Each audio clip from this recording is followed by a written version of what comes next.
Chapter 1170. Heavenly Palace City, DM Branch Office. On the top floor of the office building, Westcott was leisurely sitting on the sofa in the most luxurious suite. He exhaled softly as he opened the window and looked down at the brightly lit Heavenly Palace City. His gray hair swayed gently in the breeze. Lowering his head, Scott looked at the Heavenly Palace City below, as if he was looking at model. His eyes that were as sharp as blades narrowed, and the corners of his mouth curled up in an arc that made people feel extremely uncomfortable. It was as if he was treating everything as a toy. This kind of behavior could not be said to be terrifying, but only disgusting. However, in Westcott's heart, other than spirits and power, he didn't care about anything else. As a high-ranking member of the DM, Westcott came to Heavenly Palace City only because there was something he was interested in here. Heavenly Palace City, for Westcott, was just a toy that he would throw away after playing with it. That's why Westcott liked to stand on a high place and look down at the entire Heavenly Palace City. His sharp eyes tirelessly swept over the night scene below, like a fisherman looking for small fish in the sea with his naked eyes. It was meaningless, but he still continued. As for what he was looking for in Heavenly Palace City, perhaps those who were familiar with Westcott could guess what he was looking for.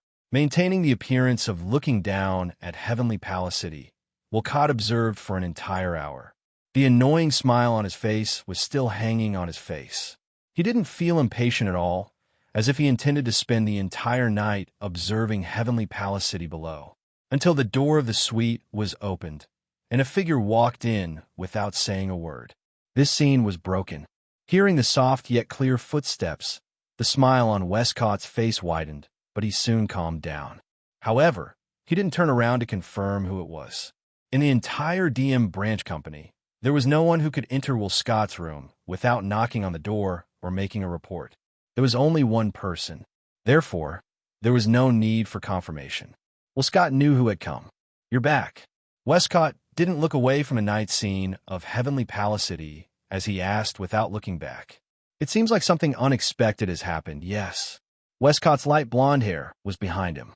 The beautiful woman with smooth skin and facial features that were completely different from the Orientals was silent for a moment before speaking expressionlessly. Indeed, a lot of things happened. Westcott didn't know if it was too funny or not, but he shook his head and laughed. He turned around and looked at the person who came. "Something unexpected will happen. It doesn't sound like something you would say, Irene." With that, Westcott glanced at Irene. "After you came to Carrie, you lost contact with this place. You even lost contact with Albald." At this point, Westcott didn't continue, but it was obvious that he wanted Irene to give him an explanation. This kind of situation was very rare. After all, Westcott rarely took the initiative to contact anyone other than the elves. In the past, Elaine was the one who was responsible for sending information to Westcott. It was rare for Westcott to ask Elaine about the development of the elves' affairs. Irene met Westcott's gaze. Her expression didn't change at all. For this mission, the identity of the target, Princess Puna, has not been confirmed yet. The whereabouts of Nightmare is unknown. It seems that he did not participate in this cultivation trip. The identity of Princess is uncertain, and the whereabouts of Nightmare are unknown. Does that mean that the mission this time is almost a complete failure? Scott frowned in a rare moment. Dissatisfaction appeared in his eyes for the first time. However, he seemed to have thought of something and asked doubtfully, "What about their devil?" The only male elf that appeared so far should be a student of Lychon High School, right? Westcott's expression changed as soon as he heard this. The reason was none other than Irene, who was known as the world's most powerful magician and claimed that no one could defeat her. Mira? A hint of fear appeared in Mether's eyes. The fear only lasted for a moment, but Scott caught it clearly. That was why his fearless face changed. This was the first time he had ever seen Elaine afraid of something. It was the first time he had ever seen something like this. Of course, after the change in expression, Scott's face was replaced with an interested smile. To be able to make Irene feel fear, this mission seems to have some very interesting situations to deal with. From the looks of it, you must have found something on that student who is suspected to be the Red Devil, right? Westcott smiled meaningfully. "Can you tell me about it?" Irene lowered her head and was silent for a while. Her eyes, hidden under her bangs, kept fluctuating. That face with a smile, yet not a smile, once again appeared in the depths of her mind. Recalling the unparalleled power of the other party, Irene unconsciously clenched her fist and squeezed out a sentence. That student's identity has been confirmed. There is no doubt that he is the Red Devil. Westcott raised an eyebrow, but didn't say anything. He waited for Irene's next words. She took a deep breath and lifted her head to look at Westcott. But I don't agree with setting the Red Devil as the target. What's the reason? Scott's expression was the same as usual, as if he didn't care at all. That elf, that man. Irene closed her eyes and smiled bitterly. It's too dangerous. Dangerous? Westcott finally looked at Irene. Have you already fought with him? Yes. I have, and I lost. I lost completely. Irene's bitter smile deepened. She was unwilling to admit defeat. I couldn't even hurt him at all, but he could easily shatter my Turde Tori. Even Albald could not even make a single move in his hand before he was defeated. In the end, if it wasn't for the sudden appearance of Berserker that made him lose interest in me, I'm afraid that I would have already. Hearing this, Scott fell silent.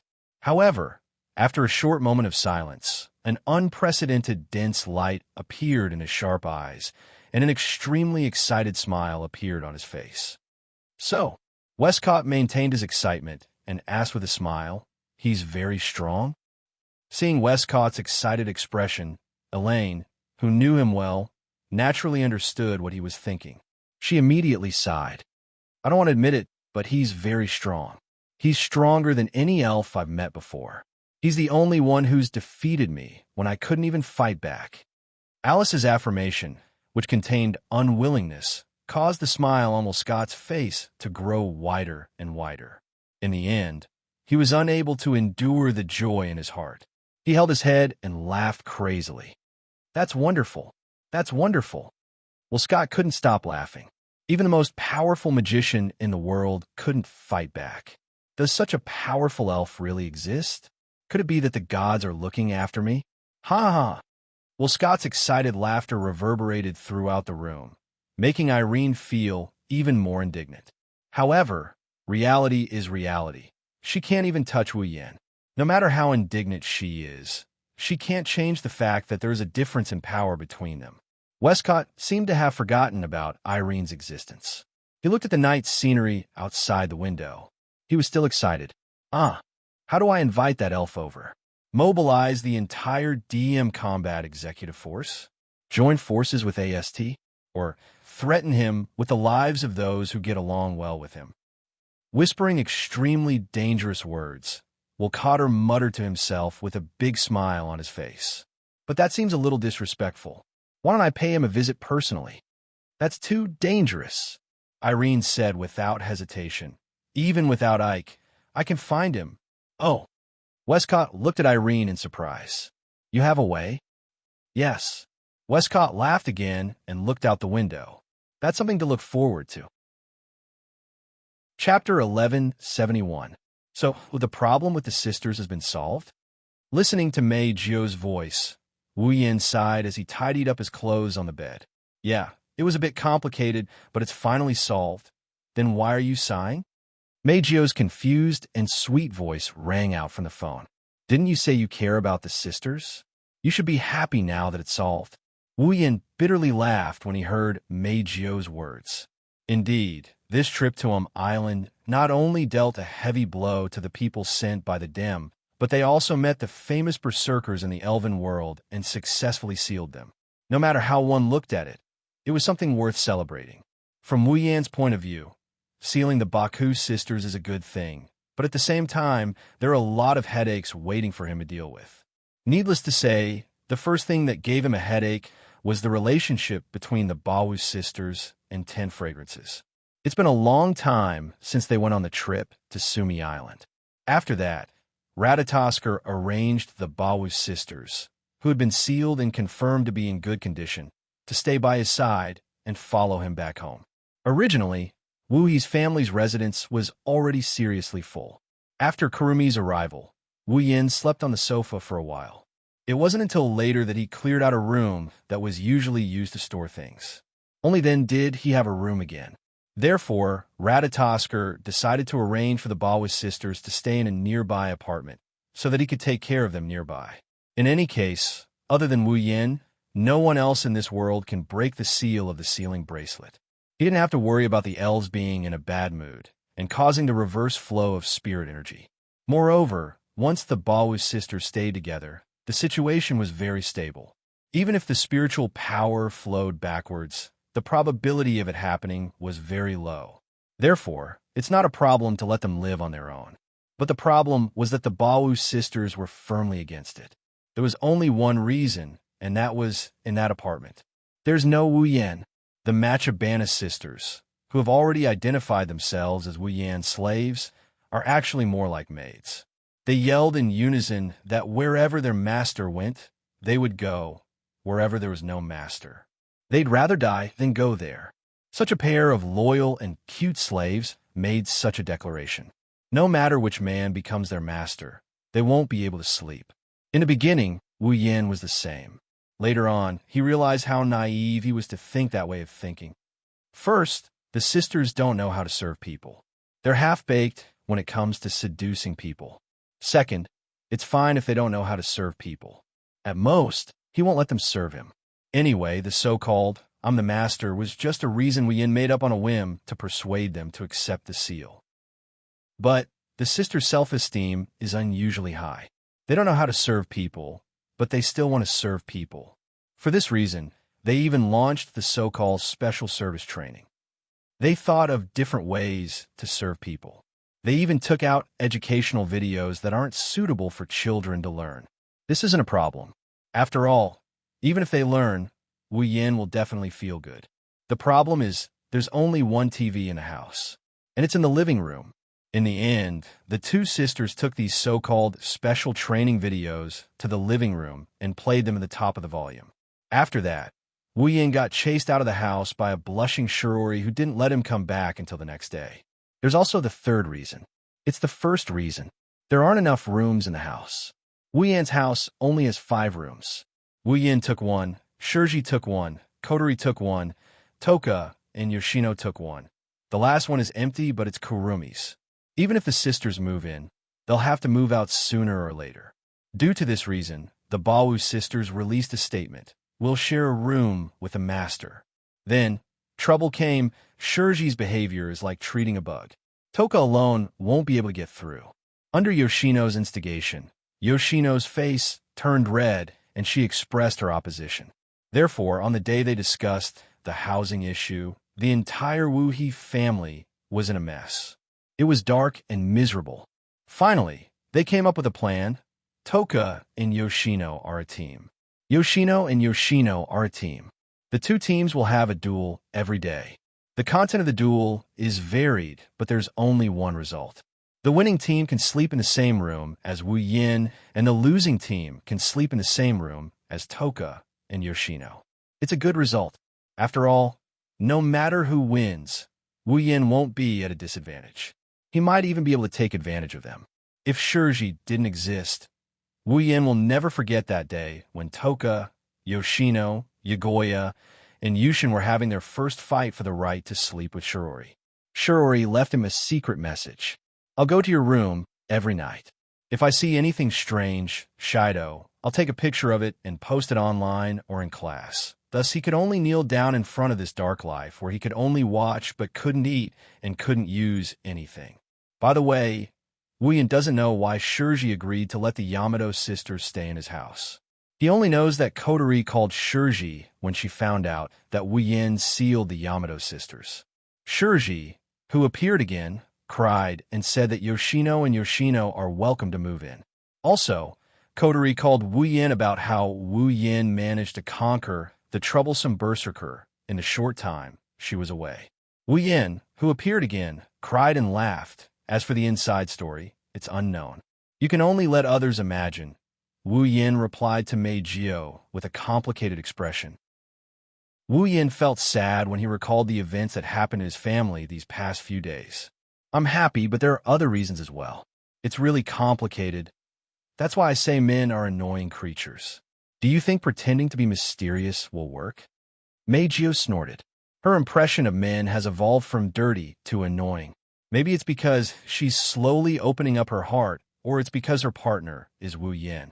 They say men like to pretend to be mysterious. Don't women like to pretend to be mysterious too? Wu Yin pursed his lips. Take you, for example. You've been calling me every night since the day you went on a trip. I asked you why, but you wouldn't tell me. Every time I asked, you would hang up. Are you trying to make me depressed? What? What does it have to do with you? Meijio's tone panicked as she fiercely yelled. Then, she began to mutter. Do you think I want to? Who knows why I want to call you every time I pick up my phone? What did you say? Wu Yin helplessly replied to Meijio's mumbling. Can you speak louder if you want to? Okay, I said. You should be thankful that I'm calling you. Meijio shouted. So, hurry up and tell me the phone numbers of those cute elves around you, and then quickly die. I'm sorry, but I can't die no matter what. Wu Yin complained.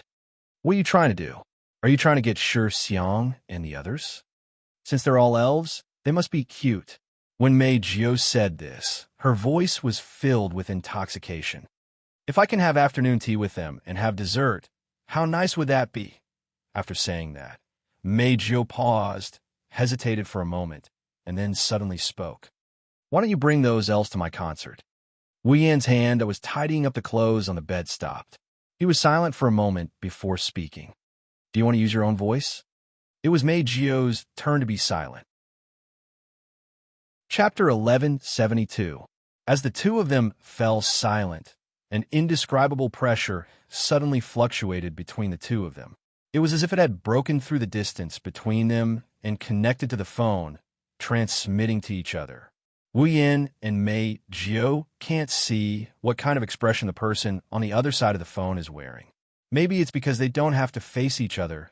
The wariness between them lessened a lot. After waiting for a long time, Wu Yin finally heard Meijio's dejected words. No. Now, I only have one voice left. Is that so? Wu Yin sighed with disappointment. What a pity. Meijio fell silent again. This time, she didn't stay silent for too long. Soon, Meijio said something that sounded very complicated. She didn't know what kind of emotion she was talking about. She spoke to Wu Yin from the other end of the phone.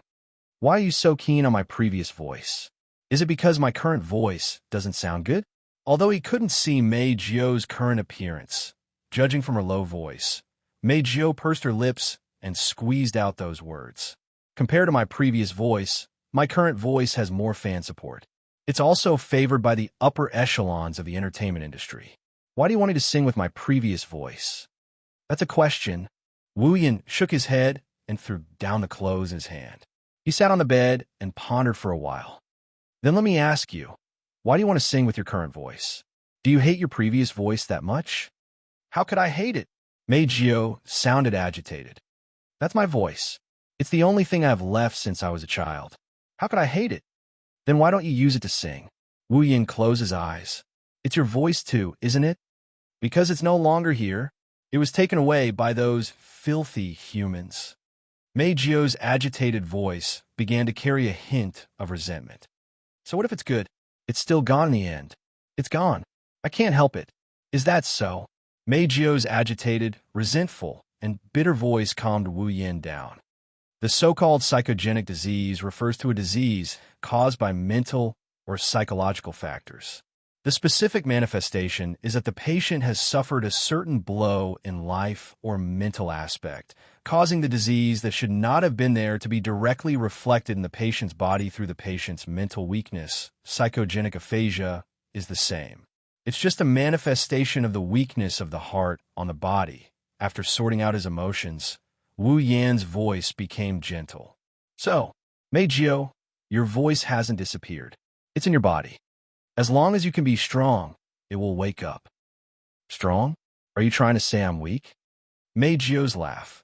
So what if the voice of the past has returned? Will anyone listen to me? Meijio raised her voice before Wu Yin could reply.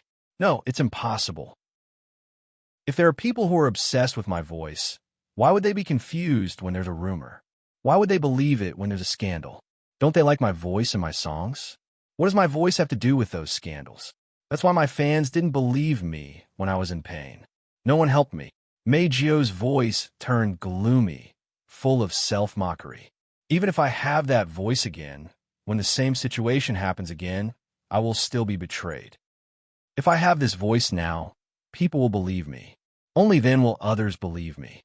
If I don't have this voice now, then I dash. So, you said. Meijio didn't finish her sentence. Wu Yin dragged out his tone and told her in an extremely dissatisfied tone. I've been saying since the beginning that I want to listen to your songs with your original voice. Why do you think no one likes your songs? Aren't I right here? You. Meijio's voice trembled violently. She gritted her teeth. Do you think I'll believe you just because you say that?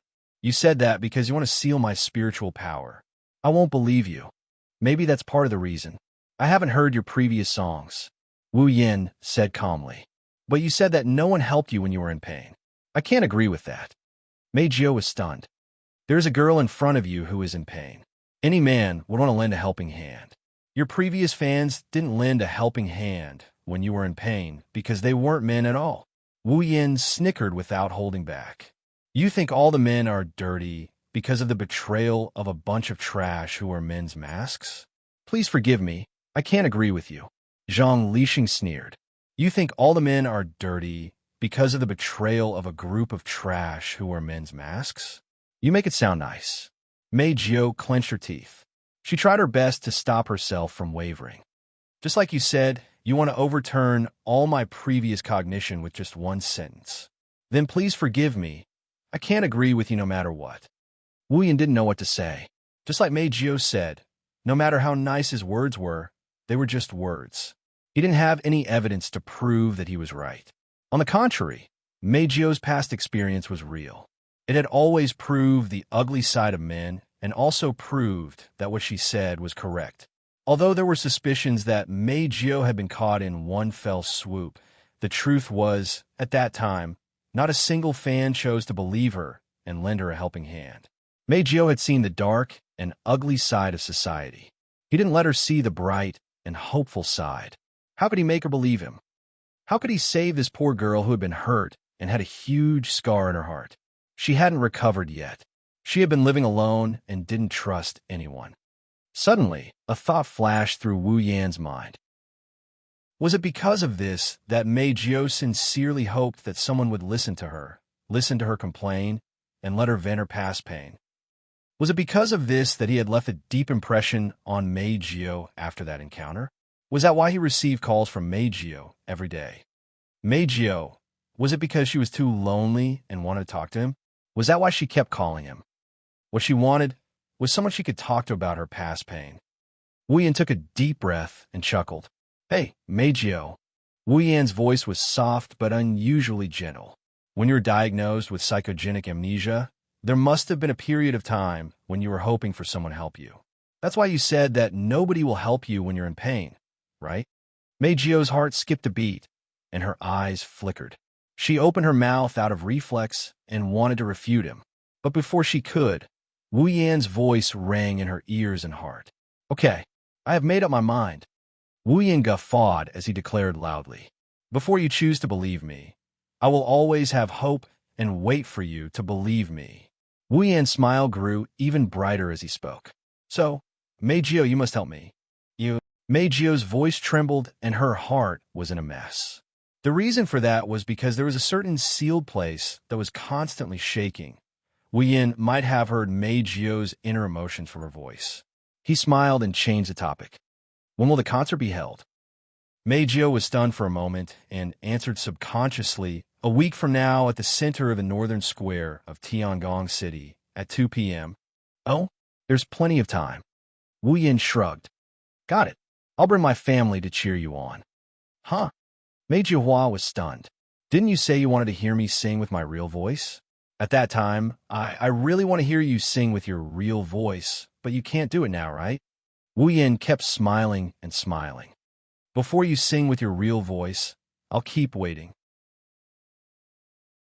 Chapter 1173, Heavenly Palace City. This is a famous plaza in the northern part of Heavenly Palace City. The reason why he added the word famous was that this square covered a very large area. There was a dedicated rental venue built in the square, and it was relatively close to some activity centers. The entertainment facilities were also relatively prosperous. Therefore, whenever there was a concert or a large-scale event in Heavenly Palace City, it would generally be held here. Although there aren't many plazas in the northern part of Heavenly Palace City, there are still many of them. However, when someone talks about the Northern Plaza in Heavenly Palace City, they're referring to the large plaza in front of them. Today, the largest venue in the center of the plaza has been booked by someone. Not many people know who booked the central venue, but those who know are basically all women. Moreover, they all regard it as their destination this time. When Wu Yin brought Toka, Yoshino, Yagushur, and Shi Xian to the Northern Plaza, the scene that appeared in front of them shocked everyone. A sea of people. It's really a sea of people. The spacious plaza is so crowded with people that not even a drop of water can trickle through. Looking around, the first thing that came into view is the dense mass of people with colorful hair. Aside from the group closest to Wu Yin and Co., the rest of the crowd couldn't see anything below their chest. The sight of people squeezing together is truly a spectacular sight. So many people, this is really surprising. Wow, this is the first time I've seen so many people. When Toka, Yeju Shi, and Shi Xian saw so many people, they were dumbfounded. The shy Yono hid behind Wu Yan's back. She clutched at his shirt like a child who is afraid of being left behind.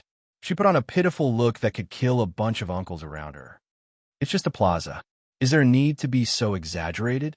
Wu Yan looked at the black mass of people in front of him and was secretly speechless.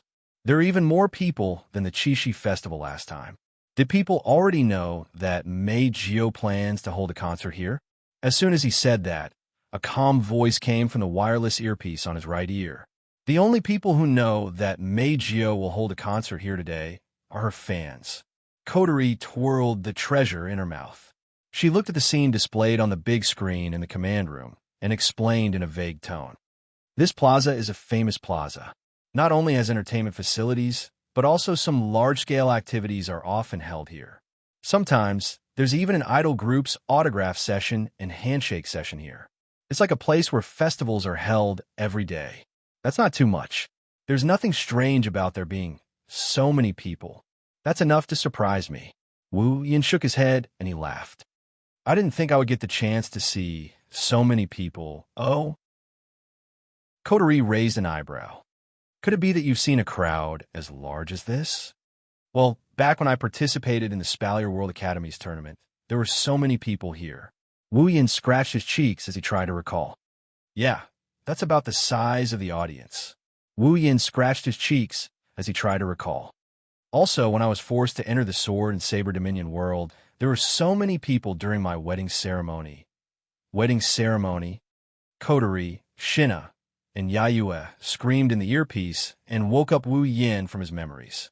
Wu Yin realized what he just said and cursed in his heart. Hey, Shido. Coterie has been referring to Wu Yan's Oni Ai-chan ever since she became Wu Yan's summon. She called him Shido. Then, a sentence that sounded like a smile came out of the earpiece. I've never heard of a wedding ceremony before. Oni Ai-sama. Shina didn't even call him captain anymore. Her tone was a bit unsettled. Oni Ai-sama is already married? As expected of captain, you're just a high school student, Yayue said in admiration. She then asked in confusion. But what's the deal with the Sword and Saber Dominion world? What's the Spalier World Academy? Is there such an academy? Wu Yin chuckled when he heard the sounds of danger, panic, and confusion coming from the earpiece. He acted like he didn't hear anything, and he held Yono's hand. Let's go. It won't be good if we're late. Okay. Why, yes. It's the mortal's honor to be able to wait for my arrival. It's rude to be late. Besides, it's master's order, so I'll reluctantly accept it.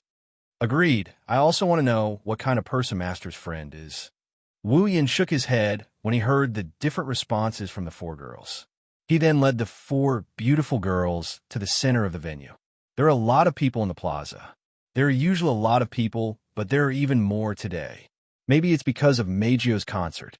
To avoid getting separated from the crowd, Wu Yin held the hands of Toka and the petite Yoshino. They squeezed through the crowd, and opened up a path for the girls. Yoshino and Yoshino also wanted to hold Wu Yan's hand, but Toka and Yoshino got the better of them. They had no choice but to hold on to Wu Yan's shirt. Thus, with the four beautiful and adorable girls in tow, Wu Yan became the most conspicuous person in the plaza. One could even faintly hear the curses of resentment and jealousy coming from the crowd. Alas, Wu Yan is already used to this kind of behavior. He ignored them. Some of the guys who wanted to take advantage of the situation to steal the purses, and some of the guys who wanted to touch the elven girl's private parts got electrocuted. Their mouths started smoking, and their hair was burnt to a crisp. After 20 minutes, the five of them finally squeezed through the crowd and arrived at the center of the plaza. Compared to the last concert venue, this one is much bigger and more eye-catching.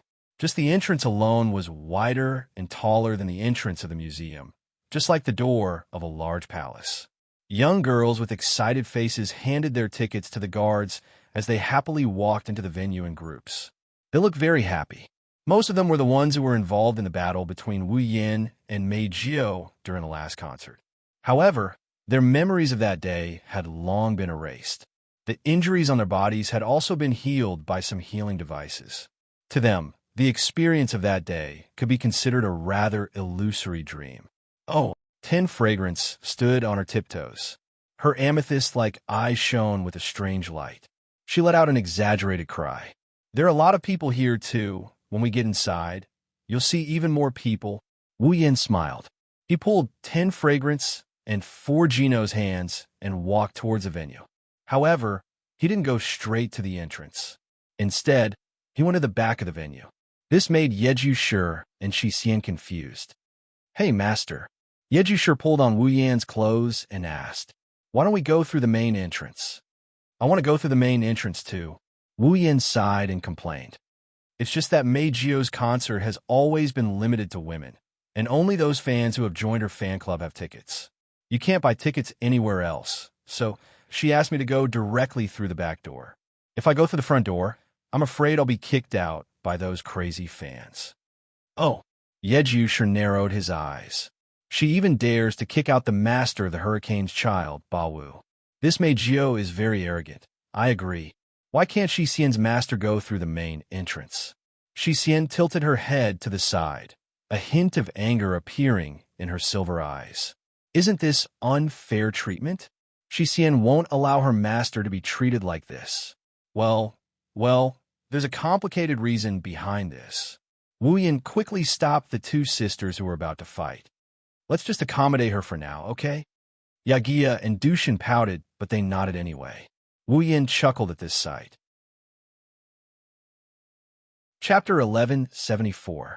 Wu Yan, Toka, Yoshino, and Yushin walked down the path provided for the staff. They were being stared at by the women around them. She was like a country bumpkin who had just entered a big city. She kept looking left and right, observing her surroundings. After a while, she finally looked at the staff around her, as if she was bored. She tilted her head. "Why do I feel like everyone here is a woman?" Question. Yushin also looked around. Yushin has the same question. That means everyone here is a woman. Toka looked at Wu Yan in confusion. "Why is that?" Shido. "Oh, you're asking me." Wu Yan rubbed his nose in annoyance. "I know the reason, but it's better if you don't know. Otherwise, you'll regret following me." Toka, Yoshino, and Yushin looked at each other. They wanted to ask something, but Wu Yan interrupted them. "We're here." Wu Yan stopped in front of one of the resting rooms. The four elven girls stopped as well. "Be careful." At the same time, Kotori's cautious voice sounded in the earpiece. "Don't forget that the last time you met Mei Jio, she attacked you for no reason. Although your relationship seems to be very good during this period of time, it's still only over the phone. Perhaps the next time you see her, her favorability toward you will be lower than a cockroach." Wu Yan shook his head speechlessly, and he knocked on the door of the lounge. "Come in." Even under the cover of the cold door, her sweet and intoxicating voice was still exceptionally clear and enchanting, like a gust of warm air blowing past. It caused the pores on the bodies of Toka, Yoshino, Yakuya, and Shishin to open up, and the expressions on their faces became much more comfortable. Wu Yin, who saw this scene with his own eyes, couldn't help being stunned. He bitterly laughed. As expected of an existence whose identification name is Diva. Just her voice alone is unforgettable. With such thoughts in mind, Wu Yin pushed open the door to the lounge. At this moment, there was only one figure in the spacious resting room. The first thing that came into view was her violet hair. Her long hair flowed down like a waterfall. Her silver eyes were like a starry sky. One couldn't help but want to be immersed in her. Her voluptuous figure and hot body. She wore a white dress. It set off her shiny skin. After a period of time, seeing Mei Jiu again, she was still as beautiful as a fairy who had walked out of a dream. She was so charming that the 4 elf girls who saw Mei Jiu for the first time were a little stunned. She sensed that the person who came in wasn't an ordinary staff member, so she sat down. Mei Jiu was tidying her hair in front of the mirror. She turned her head and looked at the door. Wu Yin led a group of 5 into her sight. Mei Jiu flinched. When she realized who this person is, her bright silver eyes flashed. She glanced at Wu Yin before turning her head away in a flustered and unhappy manner. You guys sure are relaxed. The concert is about to start. Well, it hasn't started yet. They finally met again after such a long time. Wu Yin's expression was slightly unnatural. He shrugged and used the same tone he used when talking to Meiju on the phone. If you can come in through the front door, it will be much less troublesome. I don't want a man to walk into my concert, Meiju said bluntly. It's already an exception for you to come. It's an exception among exceptions. Yes, yes, yes. Meiju sounded like she's trying to hide something. Wu Yin couldn't figure out what she's thinking, so he sighed in a perfunctory manner. At the same time, the sound of Ratatasker's members operating the equipment in Fraxinus's command room was also heard through the earpiece. Favorability, 70%. Fixed. No change. Psychic wave, stable. No abnormalities. No danger of space tremors. Mental state, fluctuating frequency, is rather prominent. The target sprite, Diva, seems to be in an abnormal mood. Coterie nodded. She looked at Meiju's image on the screen and the changes in her values. Her red eyes narrowed. Other than her mental state, everything else is fine. Why is her mental state fluctuating so erratically? The change in numerical value is similar to panic or an increase in heartbeat. Ling Yin answered expressionlessly. It's probably because she saw Mr. Is that so? Coterie pursed her eyebrows and turned to the loudspeaker. She chuckled mischievously. Then, Oni Ai-chan, do you want to take advantage of the situation and take Meiju down? I won't be far from death by then. Wu Yin complained. Let's not talk about Meiju first. I have 4 Ls here. Do you want me to show off my techniques to them? It doesn't matter. It doesn't matter, Coterie said in a domineering manner.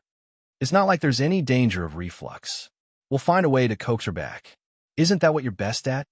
What? Best of my ass. I'm sorry, I'm your ass. When Wu Yin and Coterie were arguing, Meiju snorted in dissatisfaction.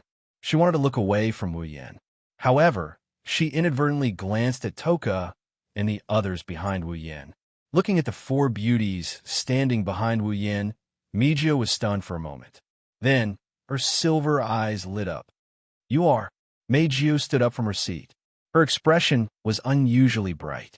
Her clear eyes swept across Toka, Yoshino, Yagoya, and Yushin. Her smile was very bright as she walked over. Meiju walked towards them with a smile on her face. For some reason, the 4 elven girls felt a sense of danger. They took a step back and hid behind Wu Yan's back. We want. Toka followed her heart, and she tugged at Wu Yan's shirt. She didn't hold back when she said those words. She didn't hold back when she was talking to Wu Yan. Don't get too close to me. You look dangerous. Humph. Do you want to offend me? Yakuya's tone was still arrogant, but her petite body was fixed behind Wu Yan.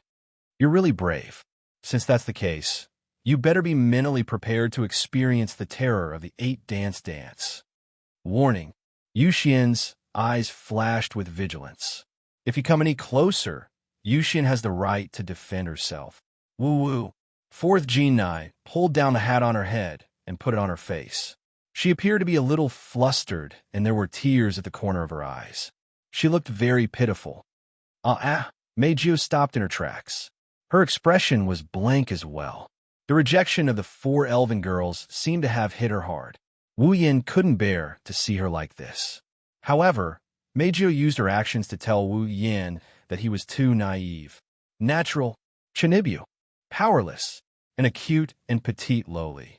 Meijio's beautiful big eyes were already twinkling with little stars. Even her hands were clasped together and placed in front of her chest. Her face was filled with absent-mindedness and a blush, as if she was a young girl who had fallen in love.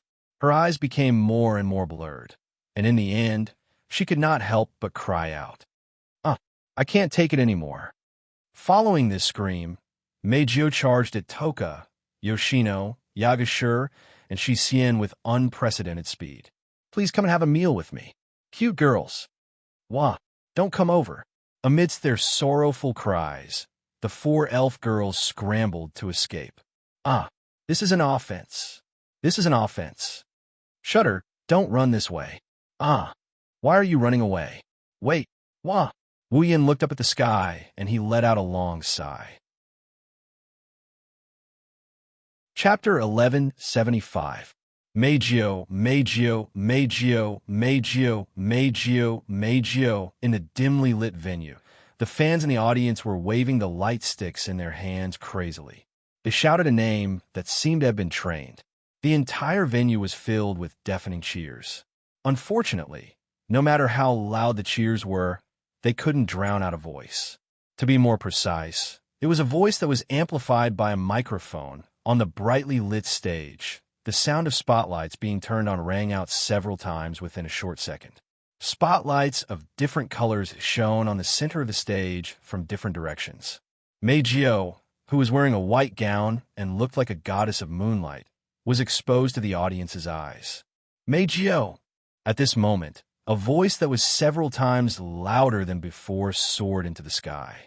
It reverberated throughout the entire venue, causing the ground to tremble. Standing on the brightly lit stage, Meijio looked down at the fans in the audience who were cheering wildly. She showed a sweet smile and opened her hands. "Hello, everyone. Hello." The overlapping voices of agreement replaced the cheers and echoed in every corner of the venue. Meijio nodded in satisfaction.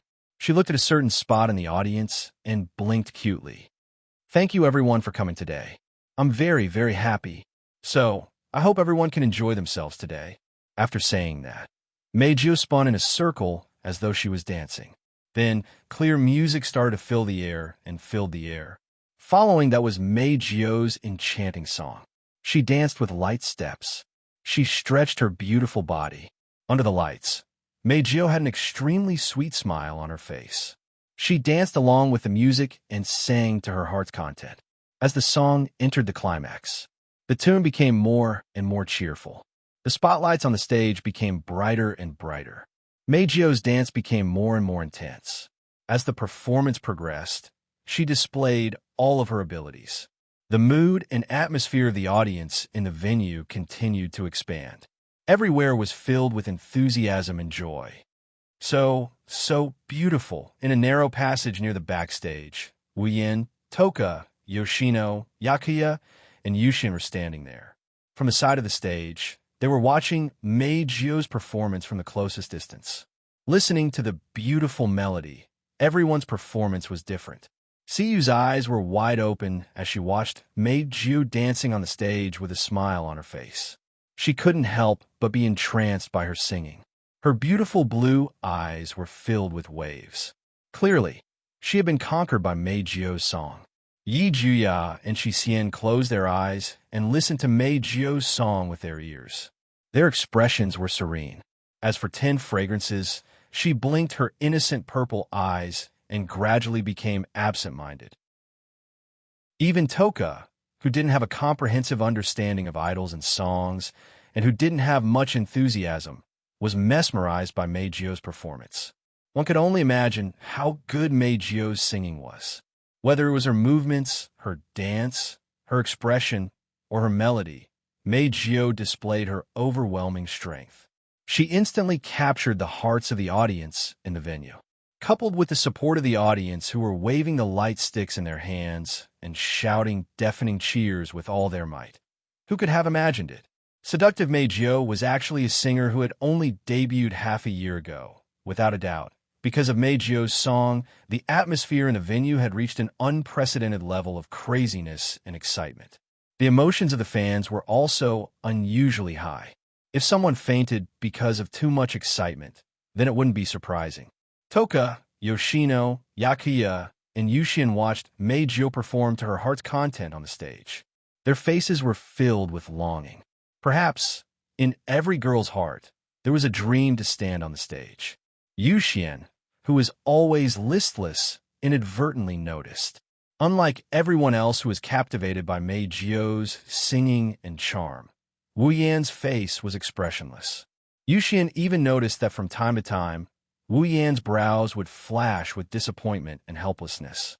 Yushin, who was immersed in the stage, immediately woke up and looked at Wu Yan worriedly.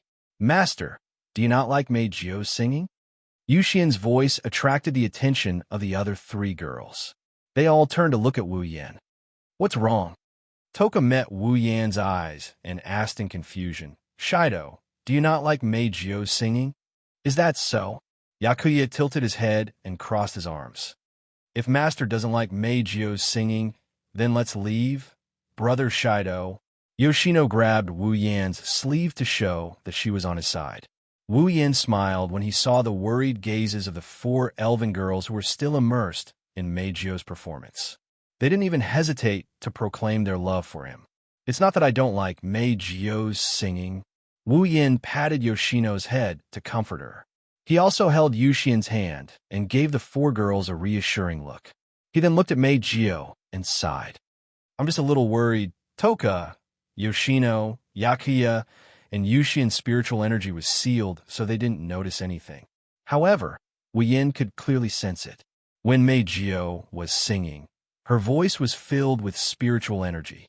In other words, Meijio was still singing with her mesmerizing voice as usual. She was constantly using her power to arouse the enthusiasm of the audience. It wasn't that Meijio's singing wasn't good. Even if she didn't use her spiritual energy, her singing could still affect the audience's emotions.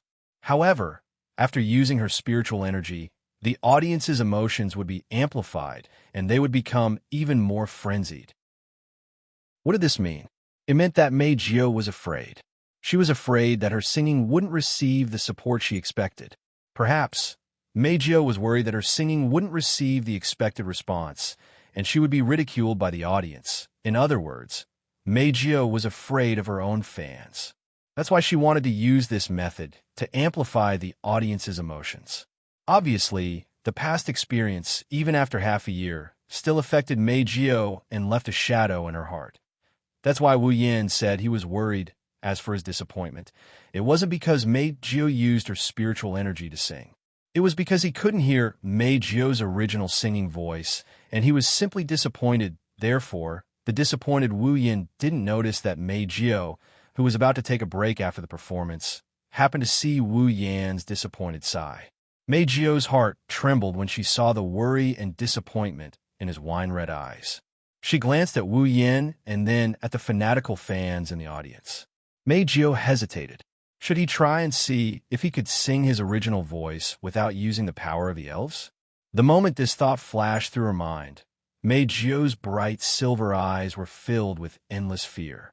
In her mind, half a year ago, she stood on the stage and received the cold and dark gazes of the audience. She tried her best to open her mouth and speak into the microphone in her hand. However, no matter how hard she tried, she couldn't make a sound. That scene of despair appeared in her mind, causing the fear in her eyes to magnify infinitely. Under the urge of extreme fear, the thought of using her own voice to sing instantly vanished. Meijio shook her head and forced a smile. She waved her hand at the audience below. Soon after, under the cheers and gazes of everyone present, she slowly walked towards the tunnel by the side. However, in the deepest part of Meijio's heart, the thought that had vanished in a thin air had already concealed itself from Meijio, leaving behind a faint mark.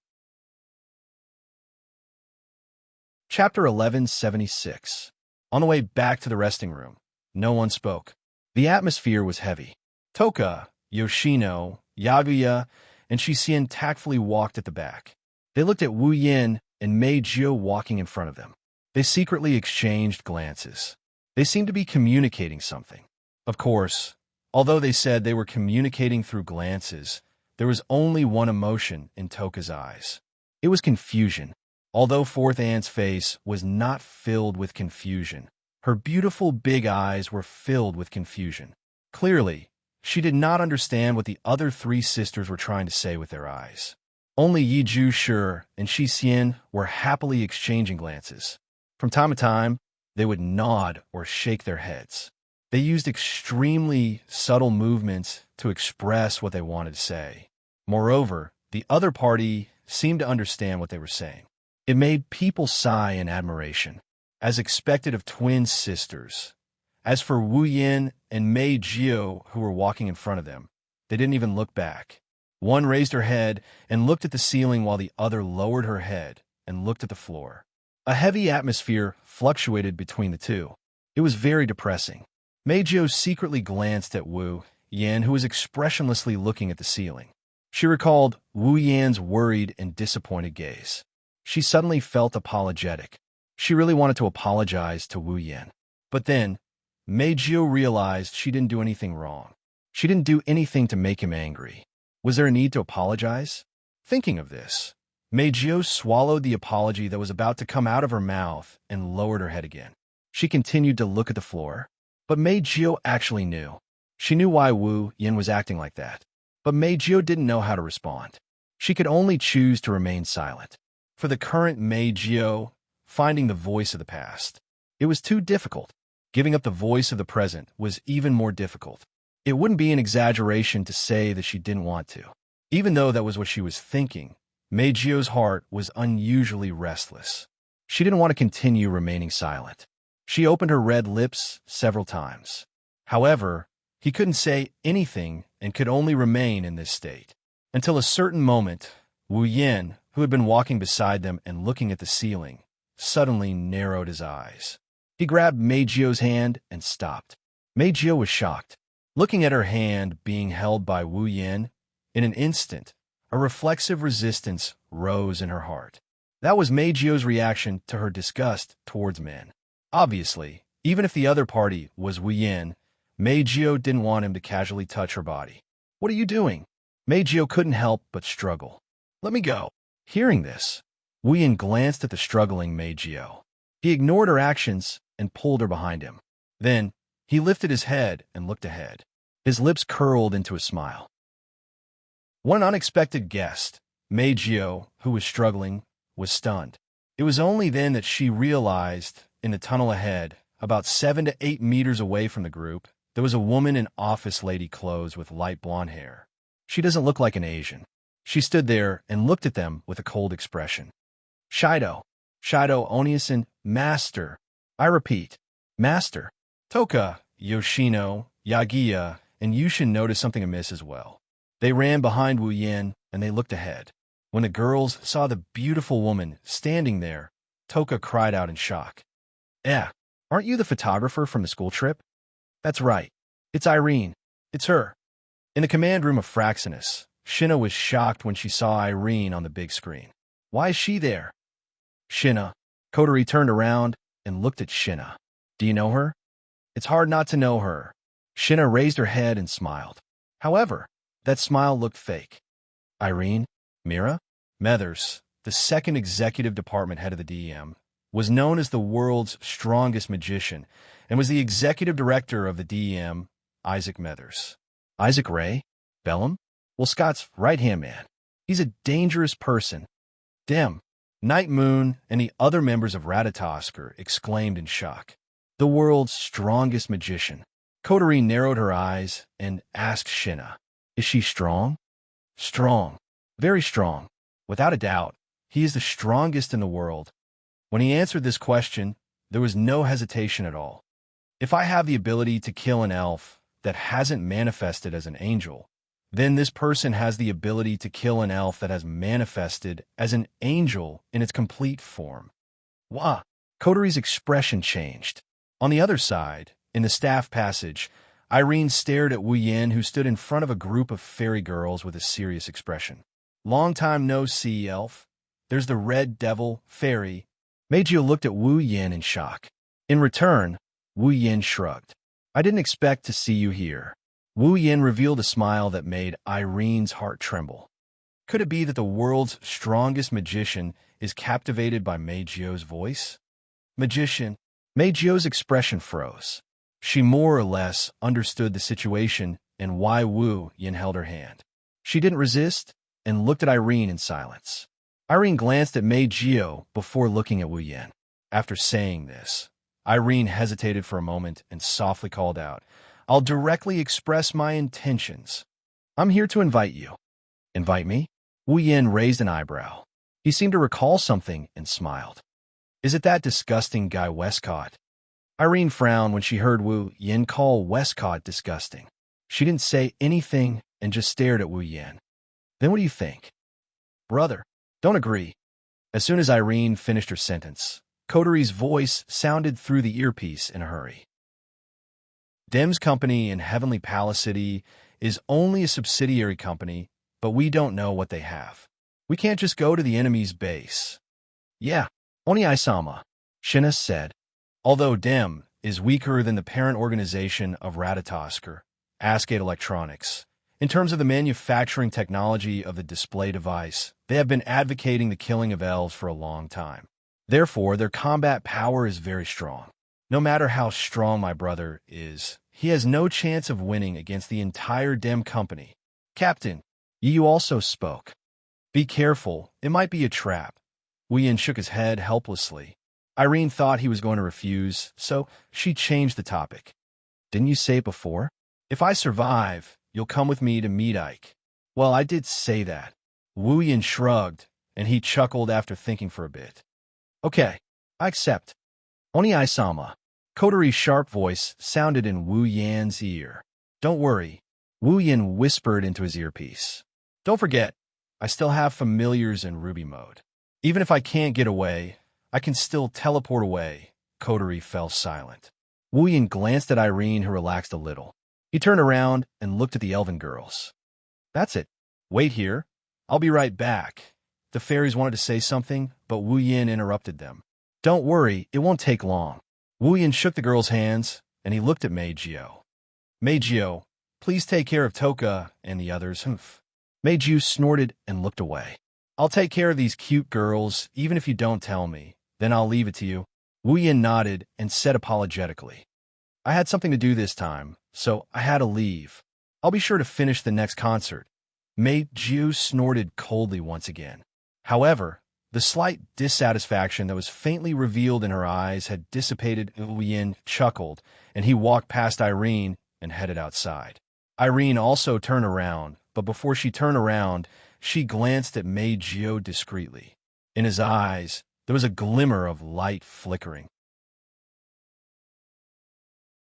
Chapter 1177. A corner of Tiangong City, DM Company. With the tallest and largest building as the center, the area within a radius of a few hundred meters was actually the territory of the Dem. With this area as the foundation, the DM was like the king of a territory. They built a lot of related facilities in the territory, such as office buildings, offices, research bases, and so on. Naturally, there were also residential areas specially provided for the DM staff. The building that stood in the middle like a giant pillar that supported the sky was the first office building of the Dem Branch Company. It was also the most important building in the Dem Branch Company. Under Irene's lead, Wu Yin walked through the spacious hall and walked along a rather glorious passage to the top floor of the first office building. According to Irene, Scott is waiting for his arrival there. Glancing around, the magicians dressed in all kinds of units, armed with weapons and looking at him with vigilant gazes. Wu Yin curled his lips lazily and looked at Irene. I say, Miss Irene, is this Dem company usually so heavily guarded? Or is it so grand because of my arrival? Hearing Wu Yan's words, Irene's footsteps imperceptibly paused. She seemed to be thinking about how to answer Wu Yan's question, But this pause didn't even last for a second before she continued moving. Irene answered truthfully. This is the first office building of the DM company. Many of the DM's top secrets are kept here. Moreover, there are also DM's higher-ups moving around here. Therefore, the first office building is usually in this state of security.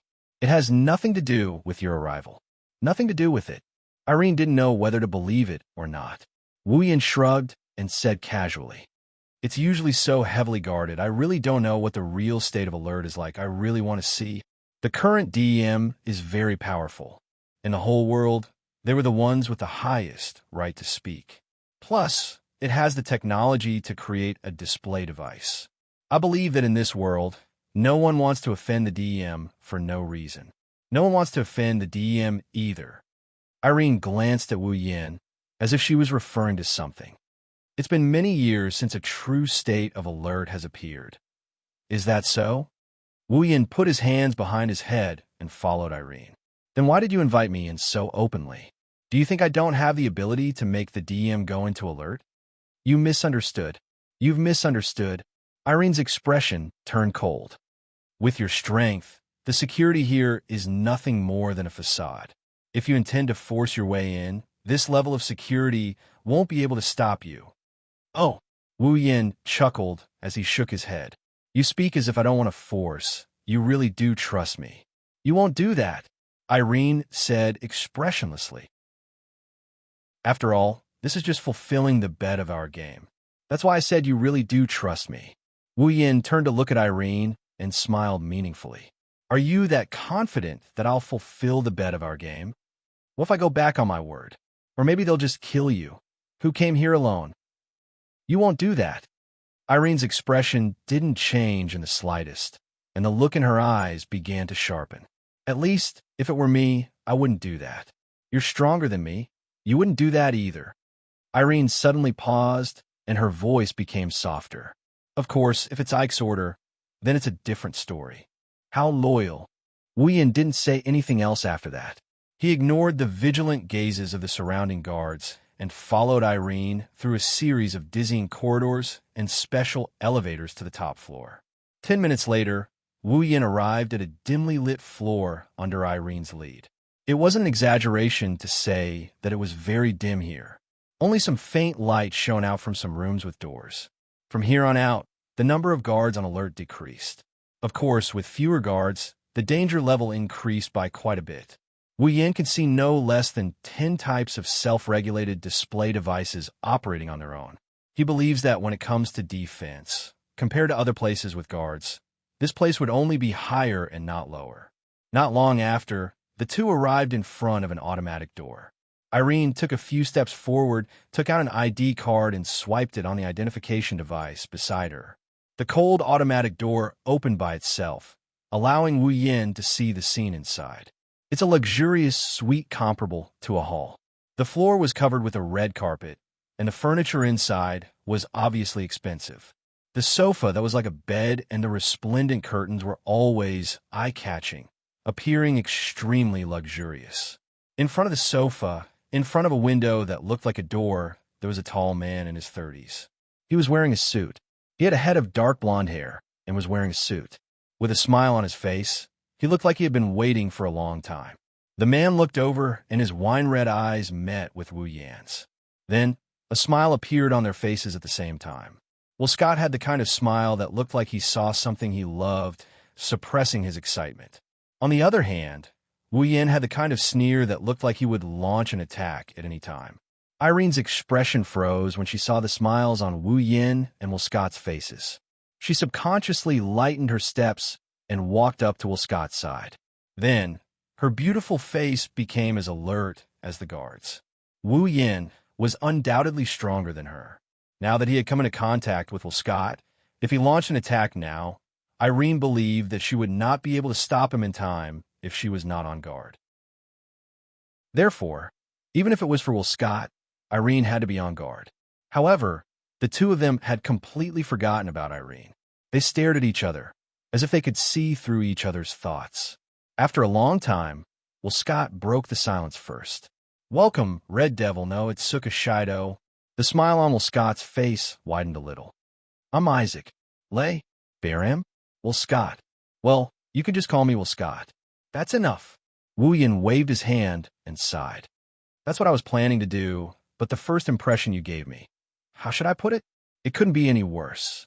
So, I'll skip the familiarity of calling you a friend. I'll just treat you as a passerby for now. Irene frowned deeply when she heard that. A cold light flashed in her eyes. Well, Scott was stunned for a moment before he laughed out loud. Is that so? That's not bad either. It's not a bad experience to be called respectfully all day long. Let's do it this way then. Thank you so much. Wu Yin let out an exaggerated sigh of relief, as if he was really glad he didn't have to call Will Scott by his name. Irene's expression turned uglier and uglier, while Will Scott's smile grew brighter and brighter. It was a stark contrast. Then, tell me why you invited me, Mr. Passerby, Wu Yin crossed his arms in front of his chest and looked at Will Scott, who was smiling like a fox. If it were you, you wouldn't invite an elf to drink tea with you, right? That sounds good. That doesn't sound too bad. After all, I've never had tea with an elf before. Will Coates smirked. However, if you agree to my conditions, we'll have plenty of time to drink tea together in the future. Will Scott revealed a fanatical smile and stared at Wu Yin. So, if it's possible, can you join us? Chapter 1178. So, if it's possible, can we invite you to our side? In an instant, the entire room fell into a deathly silence. Westcott maintained his annoying smile as he stared at Wu Yin. Beside him, Elaine was shocked. She couldn't believe Westcott would say something like that. Westcott only needed the power of an elf. He had been obsessed with the power of an elf. It was unprecedented for him to invite an elf to join him. Compared to power, personality and human nature were harder to control. Moreover, the elf was a completely different species from humans. What about the personality and human nature of an elf? One wrong move, and he might end up burning himself. There was no way Westcott didn't know this, but he still made such an invitation. Even Irene, who had always been by his side and thought she knew him very well, was confused by his invitation. Compared to Irene, Wu Yan's expression is a lot lighter. He looked at Will Scott, who was smiling. Let me ask you something first. What do you mean by that? Oh, is it that hard to understand? It's just the literal meaning. Westcott shrugged and opened his arms as if he was going to hug Wu Yan. He sounded excited. I want to invite you to join DEM, just like Elaine. You could be my right-hand man. You can sit on the same level as me, or even stand at the top of the world as long as you agree. No matter what you ask, I will do my best to satisfy you. Elaine's expression changed. Even Wu Yin is frowning, let alone Irene. Westcott was the executive director of DEM. He was one of the higher-ups in the organization. DEM was one of the top organizations in the world. Westcott's position was higher than the rulers of other countries.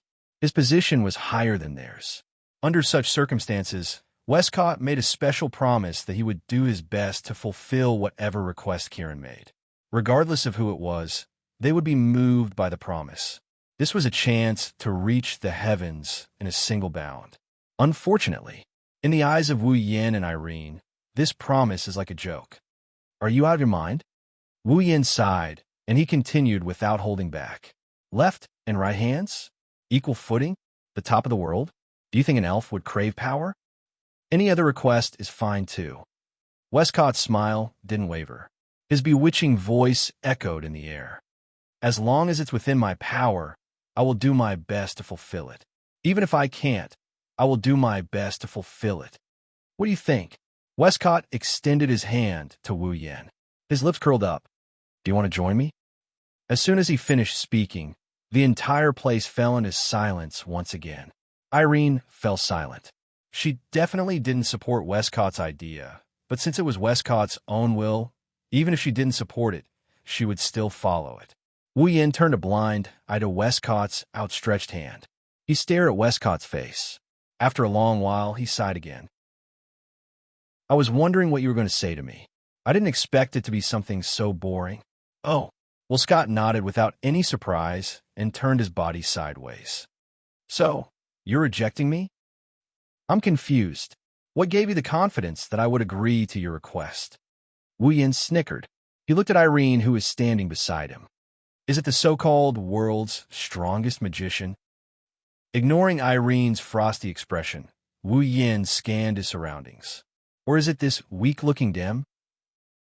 His wine-red eyes landed on Scott. Wu Yin revealed a smile that isn't a smile. Or do you think you have the magnanimity to make me submit to you? I see. In other words, you can't find a reason to stay? Scott held his forehead helplessly as if he was having a headache. However, he suddenly smiled when he thought of something. How about something else? Scott said as if he had found something fun. For example, if you don't agree, the girls around you. Before he could finish his words, Scott's pupils shrunk. All his words seemed to be stuck in his throat, and he couldn't say a word, because the figure that was originally standing in front of him had suddenly vanished from the spot under his gaze. What replaced it was a somewhat scorching and somewhat ice-cold feeling that came from his back, causing him to freeze on the spot. What? Elaine was shocked. She jumped away. With a flash of brilliance, the special seer unit called Pandaragon appeared on her body and covered her body. When Elaine turned around and looked in the direction of Westcott, her hand that was about to pull out the laser light sword on her back froze in the air. The expression on her face changed drastically. Although I more or less know that you were very annoying before I came. Like a close friend, Wu Yin leaned on Westcott's back. His eyes looked straight at the scene of Tiangong City outside the window. His voice was indifferent, but it gave the two people a cold feeling. But after I really got in touch with you, I realized that you are not annoying, but disgusting. The smile on Scott's face slowly disappeared. His sharp eyes couldn't help but waver. For the first time, indifference appeared in his tone. Really? That's really a pity. I really want to have a good relationship with you. It's really a pity. Keeping his back to Westcott, Wu Yin shook his head, ignoring Elaine, who was worried that he would suddenly attack. Unfortunately, in the end, you can only be a passerby in my life. You don't even have the qualification to be remembered by me. After that, Wu Yin stepped away from Westcott's back and came to the window under Elaine's gaze. Let me give you a piece of advice. Turning his head, Wu Yin looked at Westcott. A dangerous bloody light flashed in his eyes. Don't touch people you shouldn't touch. It's best not to do things you shouldn't do. Usually, this kind of person will die faster, Mr. Passerby. After leaving such a sentence, an abnormal wave rose from Wu Yan's body. Then he disappeared on the spot. Ike! Elaine's eyes swept across all the corners of the scene and then looked at Westcott. Are you all right? I'm fine. I'm fine. He won't even bother to attack me. Westcott shook his head and laughed. However, Irene, your previous evaluation of him seems to have been too low. Hearing this, Irene fell silent and clenched her fists tightly.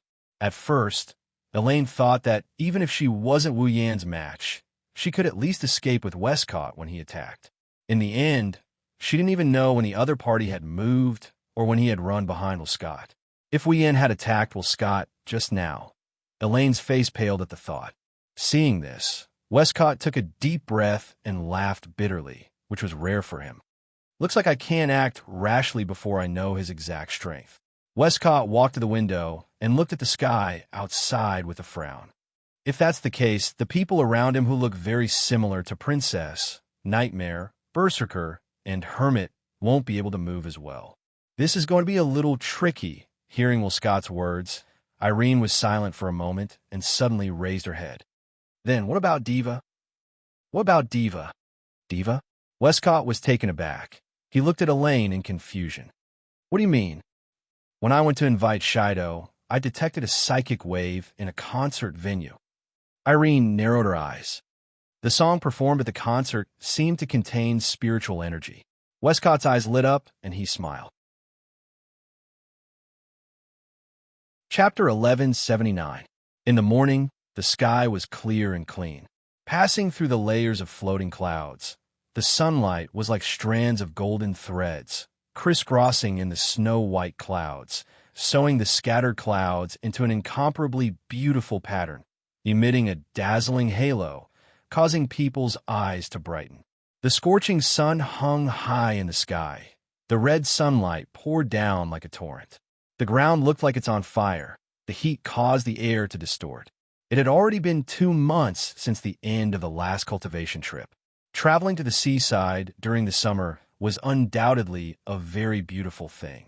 The memories of the trip to Huime Island were still more or less lingering in the minds of the students and teachers of Laichon High School. During this period of time, many students in the school frequently talked about it and yearned for it. After all, even though 2 months had passed, summer was still not over. On the contrary, the weather was getting hotter and hotter. After 2 months, the temperature in Heavenly Palace City was even higher than when they went on a study trip to Heim Island. So some students who were afraid of the heat did not want to go out. Of course, that's because they don't know how hot it was on Itagami Island during the blood-sucking frenzy. Otherwise, they would think they're in heaven. Compared to the temperature on Itagami Island, the highest temperature ever recorded in Heavenly Palace City was only room temperature on Itagami Island. The two are not on the same level. This point could be seen from a certain person who was still sleeping under the scorching sun. "Master, get up. You're going to be late for school. Wake up. If you don't wake up, Shi Xian is going to prank Master."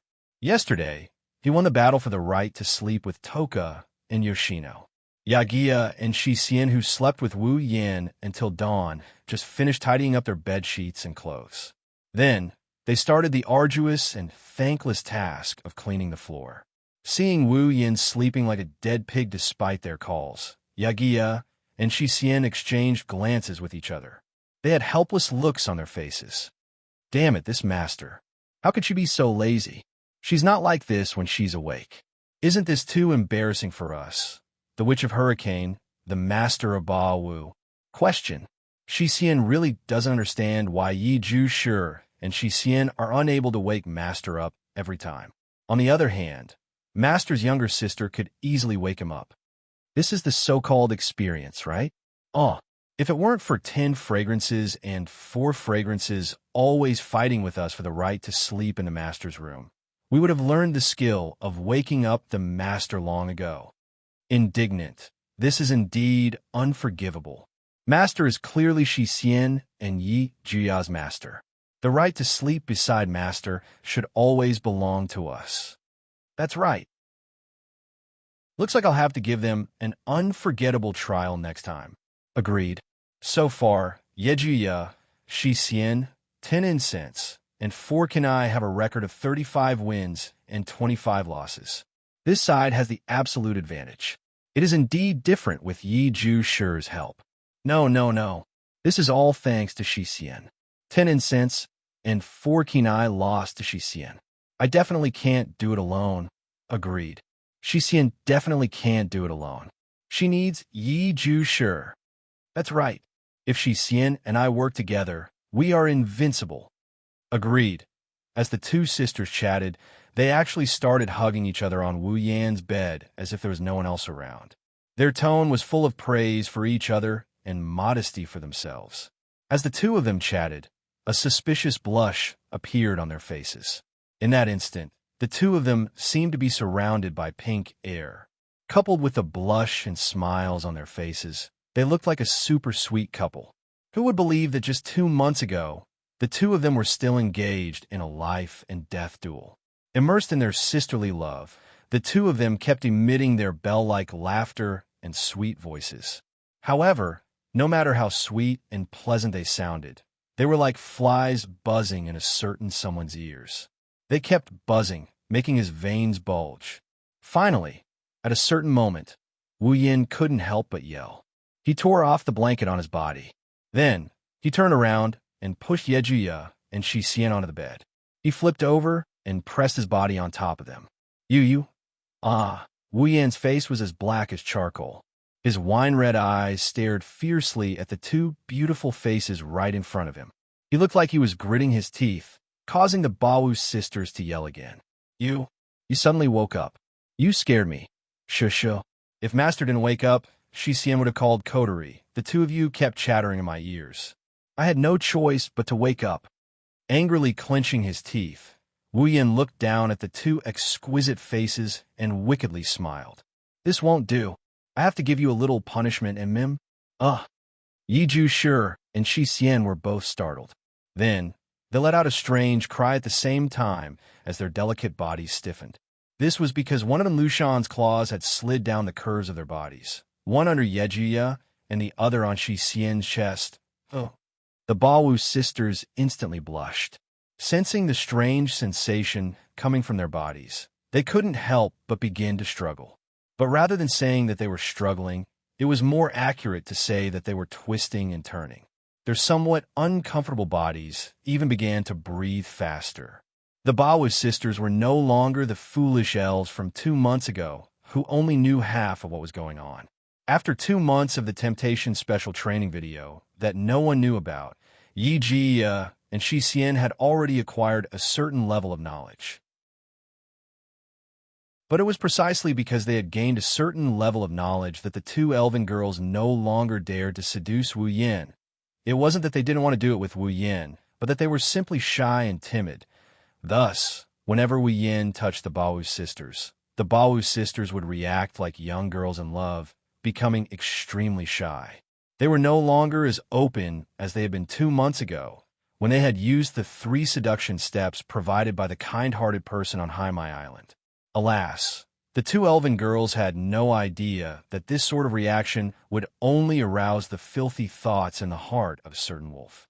One on each hand, one on top and one on bottom, he rubbed the soft parts of the 2 girls. He licked the corner of his lips and sighed. As expected, one focuses on being soft and slender while the other focuses on being full and voluptuous. Hearing that, the redness on Yi Ji and Shi Xian's faces grew even stronger. However, Yi Ji soon voiced his dissatisfaction. Ugh, why does Master like to touch Shi Xian's breasts every time? While holding back his breath, Yeguia continued to speak in a fragrant voice. But I have something to say, Tisai. Shi Xian also has the same question. With a blush on her face, Shi Xian couldn't help but twist her upper body that was being rubbed up and down by Wu Yin. Why does Master like to touch Yejuya's entire body, but only touch Shi Xian's breasts? Well, it's your fault for having your own merits. Wu Yan's hands moved faster, causing the Baowu sisters to moan. Then he smiled and said, As for me, of course, I would focus more on the areas that I like after rubbing a few more times. Wu Yin withdrew his hands with some regret, allowing the Baowu sisters who had almost reached the peak to catch their breath. Ha! Yejuya's eyes were slightly dazed. His clothes were extremely messy. Is it already over? Opinion. Shi Xian panted. Her watery eyes turned to Wu Yin. Shi Xian thinks it's not over yet, although I really want to continue. If we make too much of a fuss and Shirori finds out, it would be very scary. It's better to leave the beautiful things for the future. Wu Yin sighed and stood up. All right, you girls should quickly tidy yourselves up. We have an important meeting to attend today. A meeting? Did you forget? Wu Yin shook his head when he saw the confused looks on the sisters' faces. The large-scale cultural festival held by the 10 high schools in Tiangong City, the Tianyang Festival, will be held soon. Our class will also have to discuss the Tianyang Festival. After saying that, Wu Yin glanced at the Baowu sisters. What? You don't want to participate? How is that possible? Repeat. That's impossible. Yagoya and Dushin jumped down with excitement on their faces. Wu Yin couldn't help but chuckle at their excitement. Chapter 1180. 30 years ago, Heavenly Palace City was an area formed by the devastating destruction caused by a huge space earthquake. It was redeveloped and born from that. Although the current Heavenly Palace City was not very prosperous, it still maintained a considerable population. However, at the beginning of the redevelopment period, due to the threat of the space earthquake, not many people were willing to live in Heavenly Palace City. As a result, the population of Heavenly Palace City was very small compared to the area of the area. Under such circumstances, at that time, both the number of schools and the number of students were very small. It was absolutely impossible to hold a cultural festival that would be lively. Therefore, at that time, the cultural festival that was born was an event that was planned to be lively together. Because the population of a single school was very small, at that time, the cultural festival was decided to be jointly held by the schools in Heavenly Palace City. With a number of people, the cultural festival could be really lively. This was the origin of the large-scale cultural festival jointly held by 10 high schools, including Lichon High School, the Tianyang Festival. At first, the purpose of the birth of the Tianyang Festival was just to make the cultural festival more lively with the joint efforts of various schools. But later, as more and more schools participated in the Tianyang Festival, it developed to the current 10 schools. The Tianyang Festival had become a famous large-scale event in Heavenly Palace City. This small celebration was held by high school students in a sparsely populated area at the beginning. Now, after about 30 years of development, it had become a large-scale event that had to be held in the central square of Heavenly Palace City for 3 consecutive days. Such a large-scale event, even in Heavenly Palace City itself. Now, because it was impossible to cancel the Tianyang Festival, which had grown into a huge event, they could only acquiesce and let the Tianyang Festival continue to this day. Every year, when the Tianyang Festival was held, TV stations would come to interview and report, and there would also be many tourists from outside the city. There were even many junior high school students who decided their high school choice according to the grand occasion of the Tianyang Festival. So the Tianyang Festival evolved into a cultural festival not only limited to high schools, but also had great significance in driving economic development. Therefore, in Heavenly Palace City, every high school attached great importance to the holding of the Tianyang Festival. The fact that the Tianyang Festival could attract junior high school graduates meant that the high schools in Tianyang City had to pay attention to this event. Because of this, even though there was still some time before the Tianyang Festival, every high school in Tianyang City was already busy preparing for the Tianyang Festival. Naturally, Lichon High School was among them. Today, Lichon High School will be closed for the day. The school allowed all students to go to the gymnasium to participate in the meeting about the Tianyang ceremony.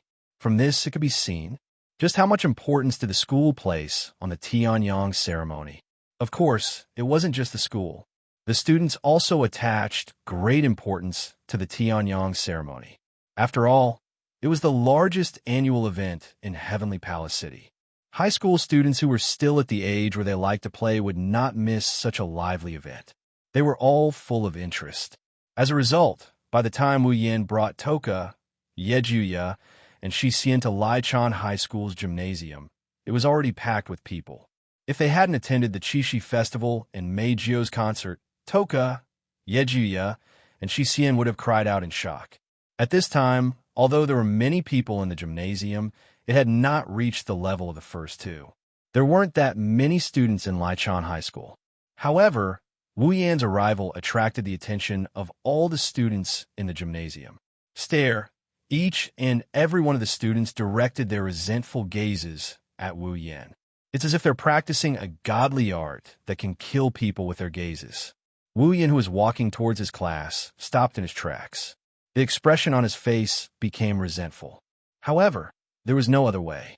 After all, Wu Yan was so famous in Lichon High School. He had a beautiful girlfriend and an equally beautiful fiancée.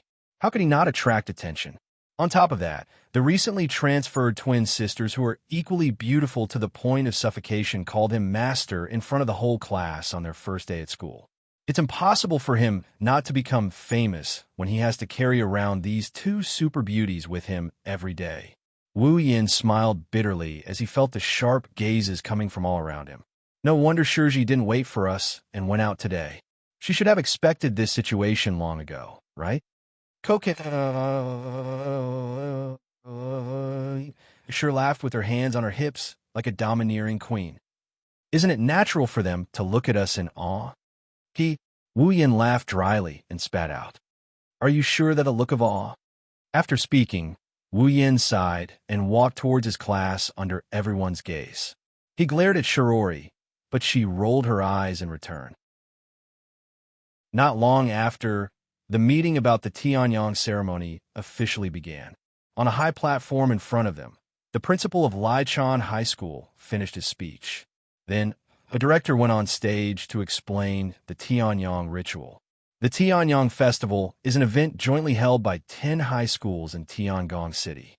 It is different from ordinary cultural festivals. In addition to making preparations for the festival activities of the school, there must also be a person in charge to supervise the progress of all work and communicate with other schools. Here, we must first elect a committee member to take charge of the Tianyang ceremony. At this moment, the students in the gymnasium quieted down. The purpose of participating in the Tianyang ceremony is to have fun. If one becomes a committee member, they'll be able to have less time to play. Plus, there's a lot of work to do. Who would be willing to be a committee member? The director seemed to have sensed something was wrong and quickly explained. Actually, most of the work regarding the Tianyang festival has already been completed. The responsibility of the executive committee member is to supervise the progress of the follow-up task and negotiate with the executive committee members of the other high schools about the Tianyang festival to avoid any conflicts. Hearing the headmaster's words, the enthusiasm of the students was not aroused. All of them looked at each other and remained silent, causing the entire place to be silent. Seeing this situation, Wu Yin curled his lips before opening a can of drink and drinking it. It has nothing to do with him, right? Unfortunately, Wu Yin was wrong. Maybe it had nothing to do with Wu Yin before, so the director wouldn't have chosen him. However, Wu Yin did something wrong. He shouldn't have opened the can of drink in such a quiet environment. As a result, the crisp sound of a can being opened echoed throughout the stadium, attracting the attention of everyone present. When they saw that the one who caused the commotion was Wu Yin, the eyes of all the boys lit up with a scheming glint in their eyes. Director. Suddenly, a cold voice sounded in the gymnasium. I recommend Itsuka Shido to be a committee member of the Tianyang ceremony. The sudden voice made Wu Yin widen his eyes, and he spat out the drink in his mouth without leaving a single drop behind. At the same time, all the boys in the gymnasium shouted loudly. I agree. I vote for Itsuka Shido. I agree too. Itsuka Shido is the only one who can take on such an important role. I absolutely agree. How can we let this bastard live a life of having girls on his left and right every day? That's right. We have to make him a coolie. That's right. That's right. The shouts at the front could barely be brushed off perfunctorily, but the voices at the back were practically shouting out all the thoughts in their hearts. The girls seemed to think that they should drag Itsuka Shido down with them, so they all joined the chorus. Suddenly, the gymnasium was filled with the words Itsuka Shido. Ahem. On the stage, the director coughed into the microphone to suppress the noise. Then, he glanced at Wu Yin and smiled. In that case, Itsuka Shido from Grade 2 Class 4 will be the committee member of the Tianyang ceremony. Oh, the cheers that were loud enough to shake the gymnasium resounded through the clouds, a stark contrast to Wu Yin's stunned expression. The cheers lingered for a long time. Chapter 1181.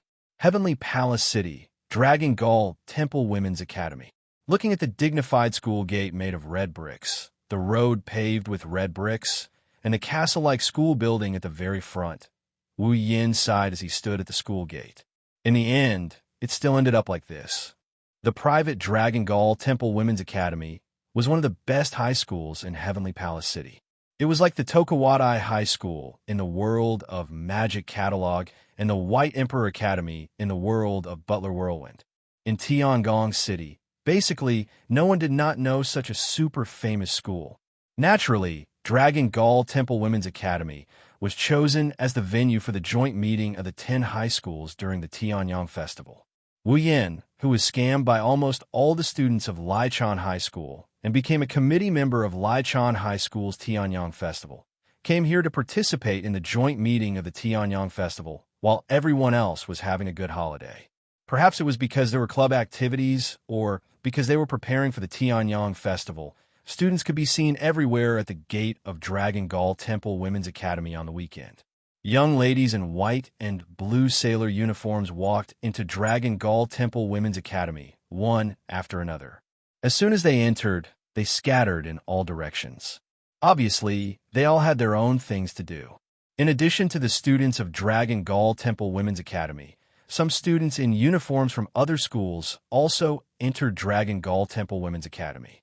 They were probably committee members of the Tianyang festival like Wu Yin. Like Wu Yin, they were also here to participate in the joint meeting. Going to another school to hold a meeting on the weekend made the committee members of the Tianyang ritual speechless. They sighed along the way, their faces full of laziness. But the difference was that they were sighing about the busy work ahead of them. Wu Yin was different. The reason why Wu Yin sighed the first second he arrived here is because in this prestigious school, he is the only one who can do this. An acquaintance. Oh, what an amazing place. Is this also a school? Wow, it seems like we've come to an incredible place. While Wu Yin is still lamenting over his fate, Wu Yin decided to leave. Behind him, Yi Jia and Shi Xian, who were standing side by side a step away from him, let out surprised gasps. A place like this is where Ba Wu, the son of Hurricane, should be. Yi Jia's silver eyes were already glowing as he turned to look at Wu Yin. Master, why didn't he transfer here? Why did he choose to study in that shabby Lai Chan high school? Agreed, Shi Xian thinks so too. Shi Xian's eyes were half open as she tilted her head and said eloquently, studying in such a school must be a wonderful thing. Unfortunately, it's an all-female school. Only female students can study here. Wu Yin rubbed his forehead and looked at Yi Juya and Shi Xian in annoyance. In any case, I won't be studying in an all-female school. If you want, I can help you with the transfer procedure so you can come here and enjoy life as a student of a prestigious school. Both Yi Juya and Shi Xian shook their heads vigorously when they heard this. Although it looks good, a truly noble person wouldn't judge a book by its cover. Lichon High School doesn't look bad either. That means Shi Xian doesn't want to study in an ownerless school at all. Wu Yin shook his head when he saw how embarrassed the sisters were. All right, let's hurry up and finish the meeting and go home. Leaving these words behind, Wu Yin walked towards the school gate. The Baku sisters quickly followed behind him like two adorable attendants. If they were to wear maid outfits, they would definitely be mistaken as genuine maids. Unfortunately, the sisters always thought of themselves as slaves. Wu Yin couldn't be bothered to correct them. It's not a bad thing to have two super cute girls following behind him. Inside a meeting room in Dragon Gall Temple Women's Academy, a lot of students in different uniforms gathered in the meeting room. They sat down on the seats with their school's name on them and waited for the meeting to begin. Perhaps they were intimidated by the name, prestigious school, but the committee members of the Tianyang ritual sat up straight. They didn't even dare to breathe too loudly. Only Wu Yin, Yi Juya, and Shi Xian behaved as usual. It didn't take long for the committee members of each school to arrive. As if on cue, the door to the meeting room opened the moment all the committee members arrived. A group of Dragon Gall Temple Women's Academy students in sailor outfits swarmed in. They stood in two rows as if they were welcoming a distinguished guest. The students were stunned. They looked at each other with question marks written all over their heads. Even Yi Juya and Shi Xian started whispering to each other.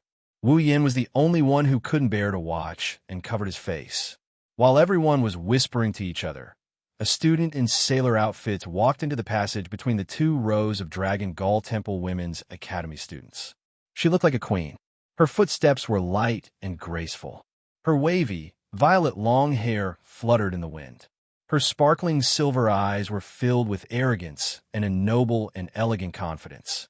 Although she was wearing the same uniform as the two rows of girls around her, the overwhelming presence and voluptuous figure emitted from her body instantly became the most eye-catching existence in the scene. All the students in the conference room collectively fell into a deathly silence. They held their breaths, their gazes unable to leave the girl who was so beautiful that she didn't seem to belong to this world. At this moment, the girl was undoubtedly the main character of this world. Welcome to Dragon Gall Temple Women's Academy. Committee members of the Tianyang ritual. Walking up to the front stage, the young girl faced everyone present with a leisurely smile on her face. Her slow and leisurely tone reverberated in the surroundings, entering the ears of everyone present. I'm the committee member of Dragon Gall Temple Women's Academy's Tianyang ritual, Temptress Mei Jiao. Temptress Magio. At this moment, the conference room was filled with exclamations. Temptress Magio. As long as one lived in Heavenly Palace City, very few people would not know this name. In just half a year, she became popular in the music industry.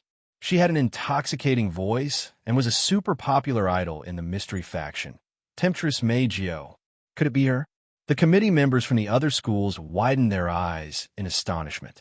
Upon witnessing their reactions, the students from Dragon Gall Monastery Women's College raised their heads proudly, as though they were the ones who were talking about themselves. One could imagine how popular Magio was in Dragon Gall Temple Women's Academy if she could make a group of young ladies from prestigious families behave like this. However, while everyone present was expressing their shock and pride, Yi Juya and Shi Xian seemed to have only just realized what was going on, and they immediately cried out in surprise. "It's you!" Surprised exclamations replaced all the other voices in the meeting room. Everyone in the room also looked over in surprise, including Mei Jiu herself. Mei Jiu gasped when she saw the shocked Yakuya and Dushin, as well as Wu Yin, who was covering his face like he didn't have the guts to look at anyone. Mei Jiu's jaw dropped as she gasped in shock. "Why are you guys here?" At this moment, everyone present looked at each other in dismay. They were all at a loss. Could the three people who came to Dragon Gall High School be acquaintances with Temptress Magio? When they thought of this, they looked at Wu Yin, Yagia, and Shi Xian with curiosity, and disbelief. It seems like they're trying to figure out something from the trio. Of course, those executive committee members wanted to see if this seductress Magio was the super popular idol. On the other hand, the ladies of the Dragon Gall Temple Women's Academy wanted to see if the man and two ladies before them were acquaintances of their noble elder sister. Wu Yin sighed when he sensed the gazes directed at him. He waved his hand weakly at Mei Jiu, who is still on the stage. "Anyway, let's finish this meeting first." Mei Jiu nodded in a daze. Chapter 1182. Heavenly Palace City in a House. Sitting in a luxurious reception room, Wu Yin looked around at the carefully designed windows and doors and the spacious balcony outside. He scratched his cheek. "Are all idols this rich? Can you not make such a cheesy comment?" Mei Jiu, who was sitting on the sofa opposite Wu Yin, frowned and turned her head away unhappily. "You're the first man to come to my house. It's okay to feel honored." "Really? It has been a long time since I last saw you." Wu Yin nonchalantly picked up the cup filled with black tea, and he took a sip of it. "Good tea leaves. Unfortunately, the brewing technique is a bit lacking. Otherwise, the taste would be even better." "Era, you sound like you're really good at it." Mei Jiu pouted like a child whose toy had been desecrated. "You're a man. You can drink water. Why drink black tea?" "Sorry, I'm a man who likes to drink black tea." Wu Yin raised his eyebrows and raised the cup in his hand. "That's why I can say that about your tea. Since you know that it's me who made it, you should drink it with gratitude." Mei Jiu's beautiful face was stiff. She turned her head and looked at the Bawu sisters who were happily pointing at the courtyard below. They seemed to be chatting about something. She sighed. "Ah, why are you the committee member for the Tianyang Festival at Lichon High School? It's not Yaguya or Shi Xian. It's fine as long as there are girls. I know you're sexist. I know you treat men like flies, but I still don't like it." He bitterly laughed. He put down his teacup and he looked at Mei Jiu. "But I still have to thank you. If it wasn't for you taking care of Shi Xiang and the others during the concert, I would have a headache. If you don't mind, I can take care of them for the rest of your life." "No, I mind. I mind very much." Wu Yin refused without hesitation. This made Mei Jiu unhappy again. She glanced at Wu Yin and hesitated for a moment before asking. "That woman last time was a human magician, right?" His hand that was about to reach for the cup paused. Wu Yin looked up. His gaze directly met the other party's somewhat serious gaze. He smiled. "What's wrong? Are you afraid of trouble?" Wu Yin mentally prepared himself for Mei Jiu's rebuttal. Who would have guessed that Mei Jiu would say something like that? Mei Jiu nodded with a serious expression. "I don't know how to describe it, but I can feel that person is different from the magicians I've dealt with before. He's dangerous." Wu Yin paused for a moment. When he confirmed that Mei Jiu's expression and words were true, He shook his head helplessly.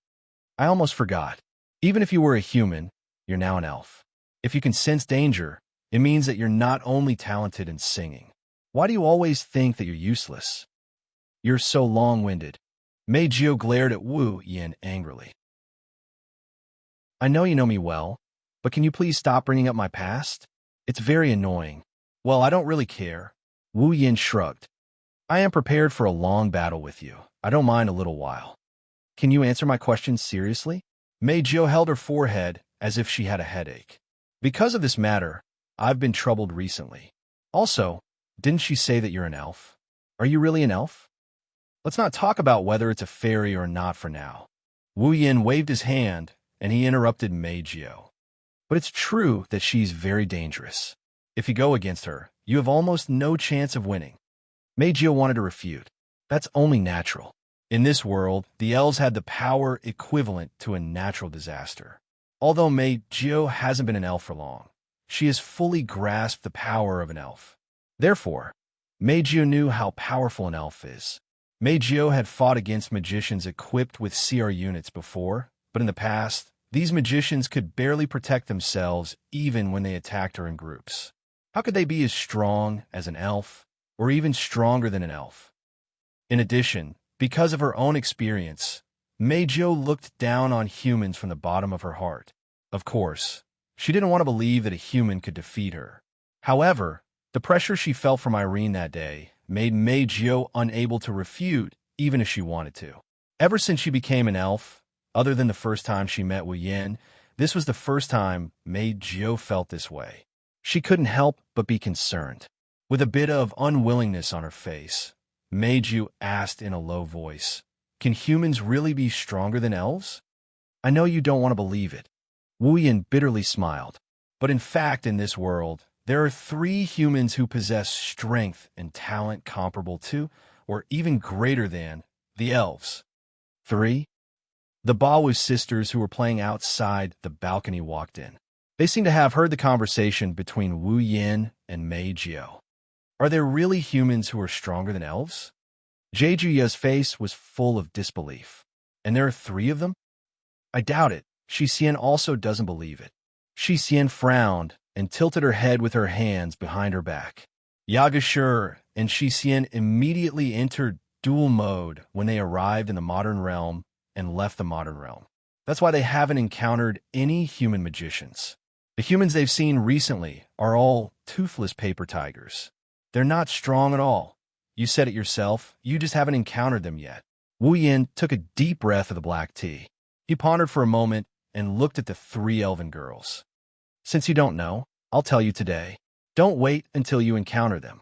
If something happens due to carelessness, it'll be troublesome. Mei Jiu, Jejuya, and Shi Xian held their breaths. 3 pairs of eyes locked onto Wu Yin. They were serious. Wu Yin nodded in satisfaction.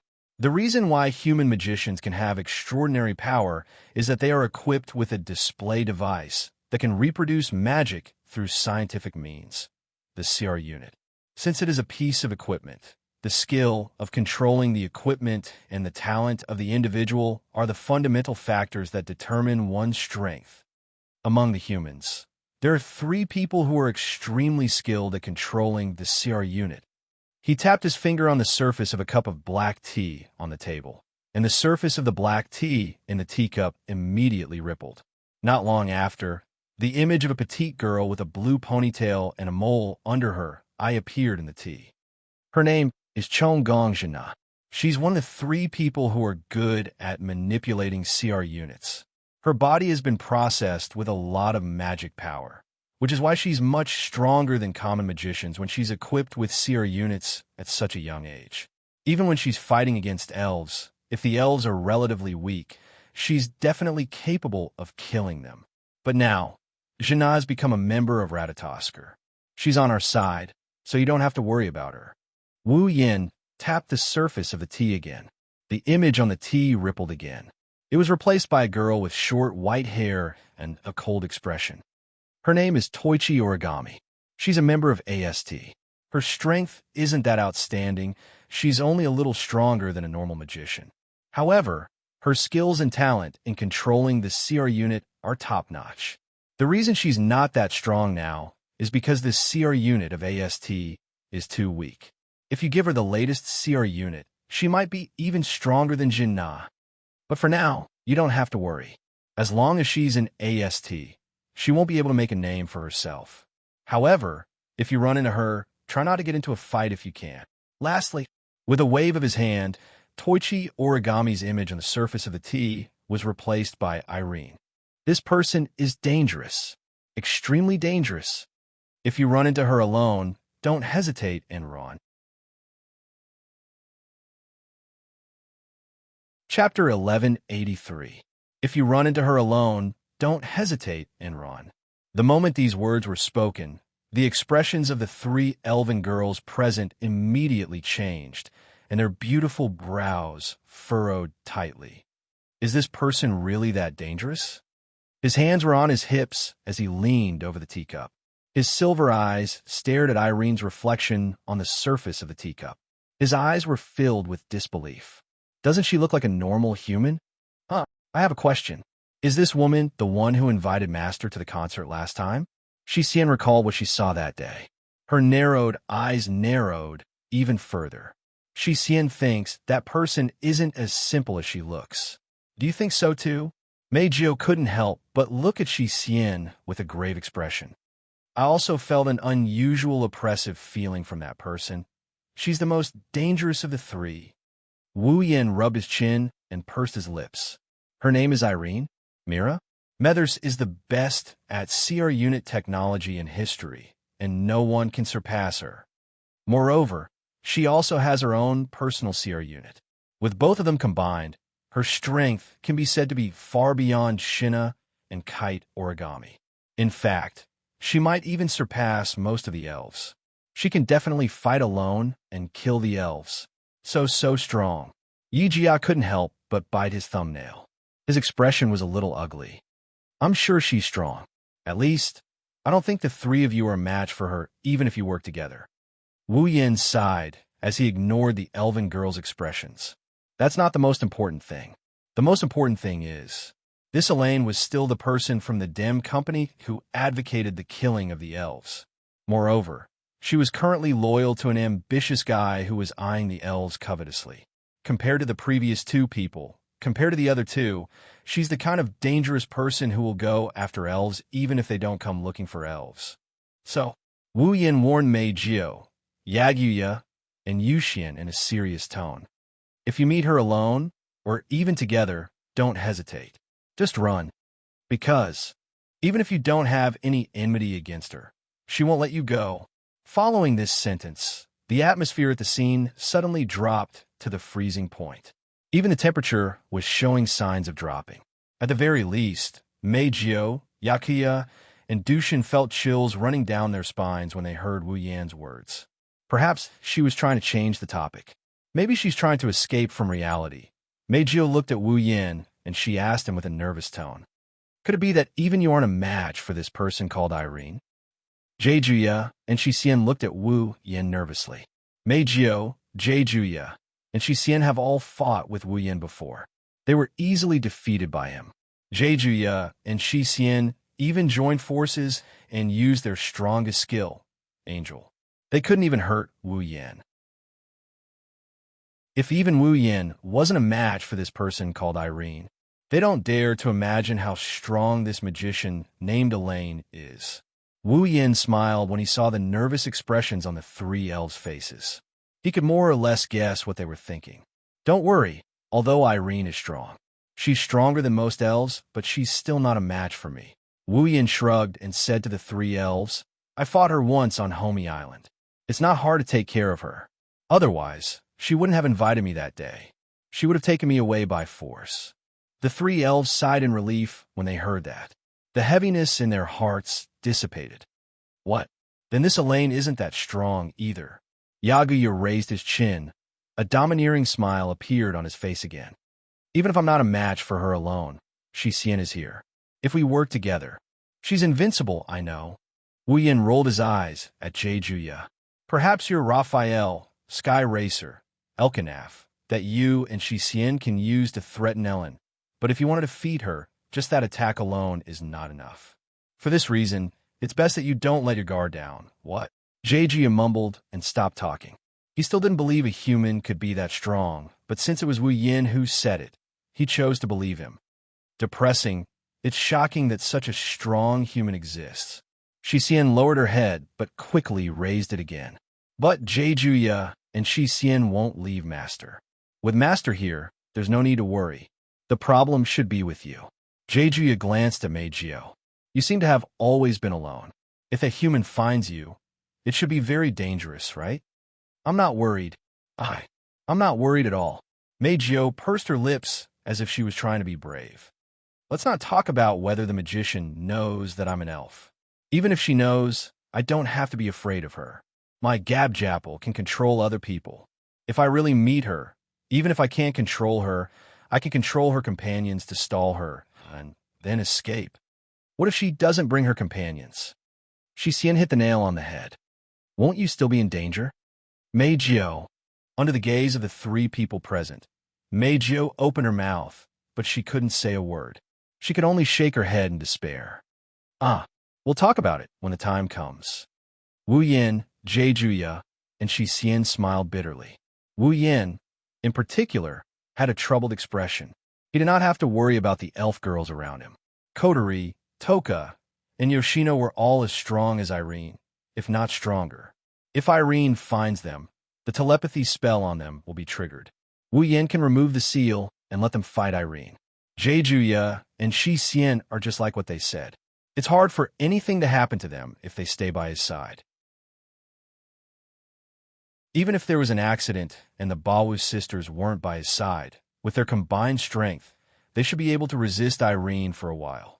If they used Elkanaf, they might be able to counterattack and hold on until he arrived. Mei Jiao, on the other hand, is isolated and helpless. If he was really found by the DEM, then it would definitely be very dangerous. Hey, do you want to live with us? Jia reminded Mei Jiao out of kindness. Not only do we have Master here, we also have Kotori, Toka, and Yoshino. In addition to us and you, that's a total of 6 elves. No matter how powerful that Irene is, she can't possibly be more powerful than 6 elves working together, right? Consider it. Think about it. Yi Jia is right. Shi Xian tilted her head. There are no more rooms in the house, but there are still sofas. We can barely fit one more person. You want me to live on the sofa? Mei Jiao was shocked. Why would I want to live in someone else's house? Why would I have to sleep on the sofa? Yes, we're worried that you'll be in danger. No, I'm not in danger. I've been an elf for half a year, and I'm still fine. What danger could I possibly be in? Refute. What if your identity is exposed? Yes, All right. Stop making wild guesses. Wu Yin stopped the 3 elves from making wild guesses. I'm just warning you about the danger of the magicians. Why do you all look like they're about to come knocking on our door? That's right. That's true. At the end of the day, I still have some doubts about whether humans can really be that strong. No, there's no need to make wild guesses. Wu Yin found it hilarious that the 3 elven girls are acting so sulky. He also started thinking about something. Perhaps AI Lien might really look for Mei Jiao. It seems like I have to be careful. Chapter 1184. The night was as thick as ink, so deep that it couldn't be melted. The curtain-like night sky was dotted with sparkling stars. The moonlight was like flowing water, quietly sprinkling on every corner of Heavenly Palace City. It was like a thin silver mist, but also like a faint frost. Through layers of floating clouds, uneven mottled silver gauze fell. In the corner of Heavenly Palace City that belonged to the DM branch company, at this time, every building was flickering with little lights. The top of the first office building was even equipped with a searchlight for patrol, making the entire DM-related facilities colorful, like fireworks blooming in the night, very dazzling. Of course, if one was outside, they could only see these superficial phenomena at most. If an informed person were to carefully observe the entire territory of the dim, they would discover that in the shadows of some alleys or in the dark areas of buildings, There were many humanoid robots with a cold luster and a metallic appearance. They were like ferocious tigers that were about to ambush them. Bandersnatch, the unmanned mechanical combat dolls specially made by the DM company. In a corner that no one could find, these mechanical puppets were quietly lurking. While rotating the red light that looked like eyes to observe the surroundings, they moved their positions without anyone noticing, loyally guarding the entire territory of the DM company. These Bandersnatch, although in terms of combat power, they couldn't even compare to a person from AST, they won in numbers. With the Bandersnatch troops guarding the DM company's territory, even if it couldn't be said to be foolproof, at least there would be enough spies to find the enemy and resist the foreign enemy for a certain period of time, allowing the magicians of the DM company to rush over. The defense could be said to be tight. Unfortunately, humanoid robots would always be humanoid robots, no matter how many there were. There would still be opportunities. In a dark corner, the shadow of the building bathed in the moonlight suddenly swayed, slowly extended out, and then twisted, turning into a swamp. A black shadow with specks of colorful starlight. In the black shadow, a figure gradually emerged. She quietly appeared here, waiting for the twisted black shadow to turn into her shadow and return to her feet. Her full appearance was faintly exposed in the moonlight. It was a very beautiful girl. She was so beautiful that it made people shudder. A black ponytail of different lengths swayed as her body appeared. Wrapped around her slender body was a gothic gown dyed with blood and the night sky. It was dazzling under the moonlight and the lights. However, the most dazzling part was still the girl's eyes. It was a pair of dual-colored eyes of different colors. If one looked closely, they would discover that the girl's right eye was wine red, and there would occasionally be a flash of bloody light. Her left eye, however, was golden, and it looked like a clock carved into it. The needle was still spinning, making one's hair stand on end. With a bloody smile that could easily give people goosebumps hanging on her delicate face, the girl raised her head slightly and looked at the first office building of the DM branch that seemed to have no end in front of her. The corner of her mouth curled up into a somewhat ferocious arc. After the Origin's original elf, the second elf in the world to be confirmed, coquettish laughter, accompanied by words without a hint of a smile, echoed in the corner. Is it right here? The person who came was Kurumi, who left at Suki's house and is looking for the second elf in history. Looking at the tall building in front of her, then at the complex of buildings around her, Kurumi's expression became slightly helpless. There are so many places, it's going to take a lot of effort to find it. Looks like we can only rely on us after these words were spoken. The shadow under Kwang San's feet instantly swelled and spread to the surroundings. Immediately, many young ladies that looked exactly the same as Kwang San slowly appeared from the shadow. These Kurumi were summoned by Kurumi herself using the power of Chet from Angel, Zafkiel. They were the reincarnations of the timeline. Each of them has the same power as Kurumi.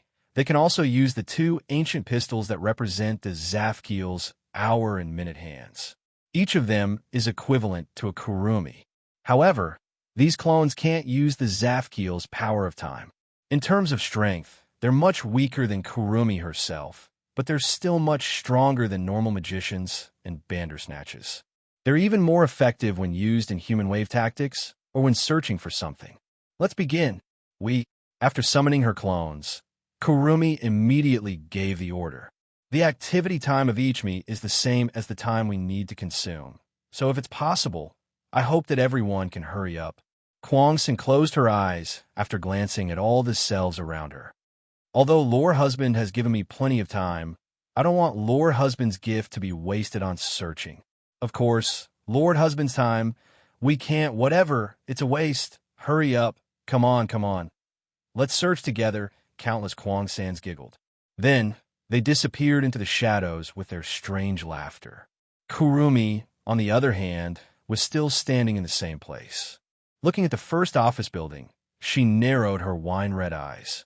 Then, she also fell into a black shadow and rushed towards the first office building. Top floor of the first office building. In the luxurious office, a black shadow slowly floated in from the ground and came to the center of the room. It twisted and turned into Kurumi. A pair of red and gold eyes swept across the scene. Kurumi lifted her high boots and slowly walked forward. Clear footsteps reverberated in the quiet office. Kwang-sen walked leisurely. With each step, the smile on his face widened. Until a moment, a ferocious light flashed across his wine-red eyes. Kwang-sen abruptly stopped. Buzz, almost at the same time, a slight vibrating sound resounded through the air above the office. A laser lightsaber flickering with a golden brilliance flashed out without warning. Less than half a second after it appeared, the laser lightsaber slashed down towards Kwang-san's head without any explanation. Clang! A crisp sound of collision that was louder than any of the previous sounds reverberated, accompanied by a little bit of the impact of the collision. It blew away Kwang-san's faintly discernible bangs, causing her golden eyes, which were engraved with a clock, to be exposed. Raising her head, she looked at the laser lightsaber in front of her, which was in a stalemate with a short, ancient spear in her hand. Kwang 3 raised her eyebrows and looked at the cold face of the person holding the laser lightsaber in front of her. Kurumi tilted her head and smiled as if she met a friend. You are? Yes. Did you block it?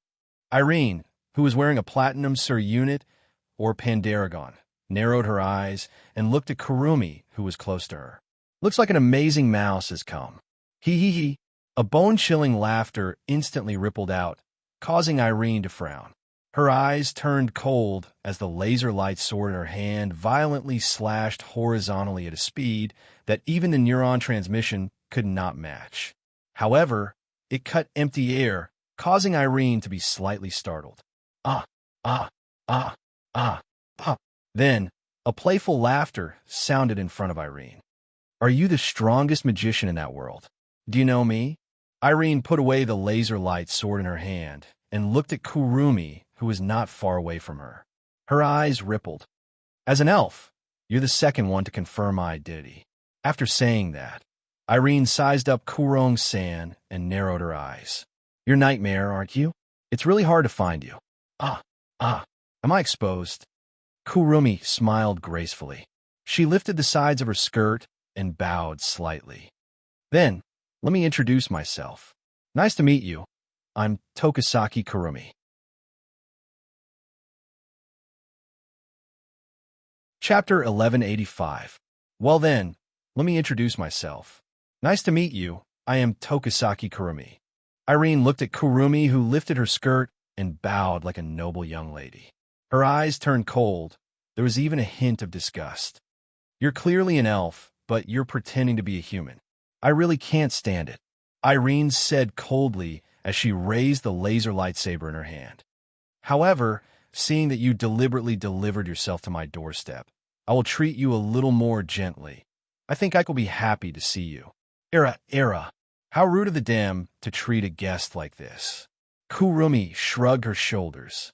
Her red and gold eyes scanned Irene's body from top to bottom before she suddenly licked the corner of her mouth. You look delicious, too. It's great that you came here.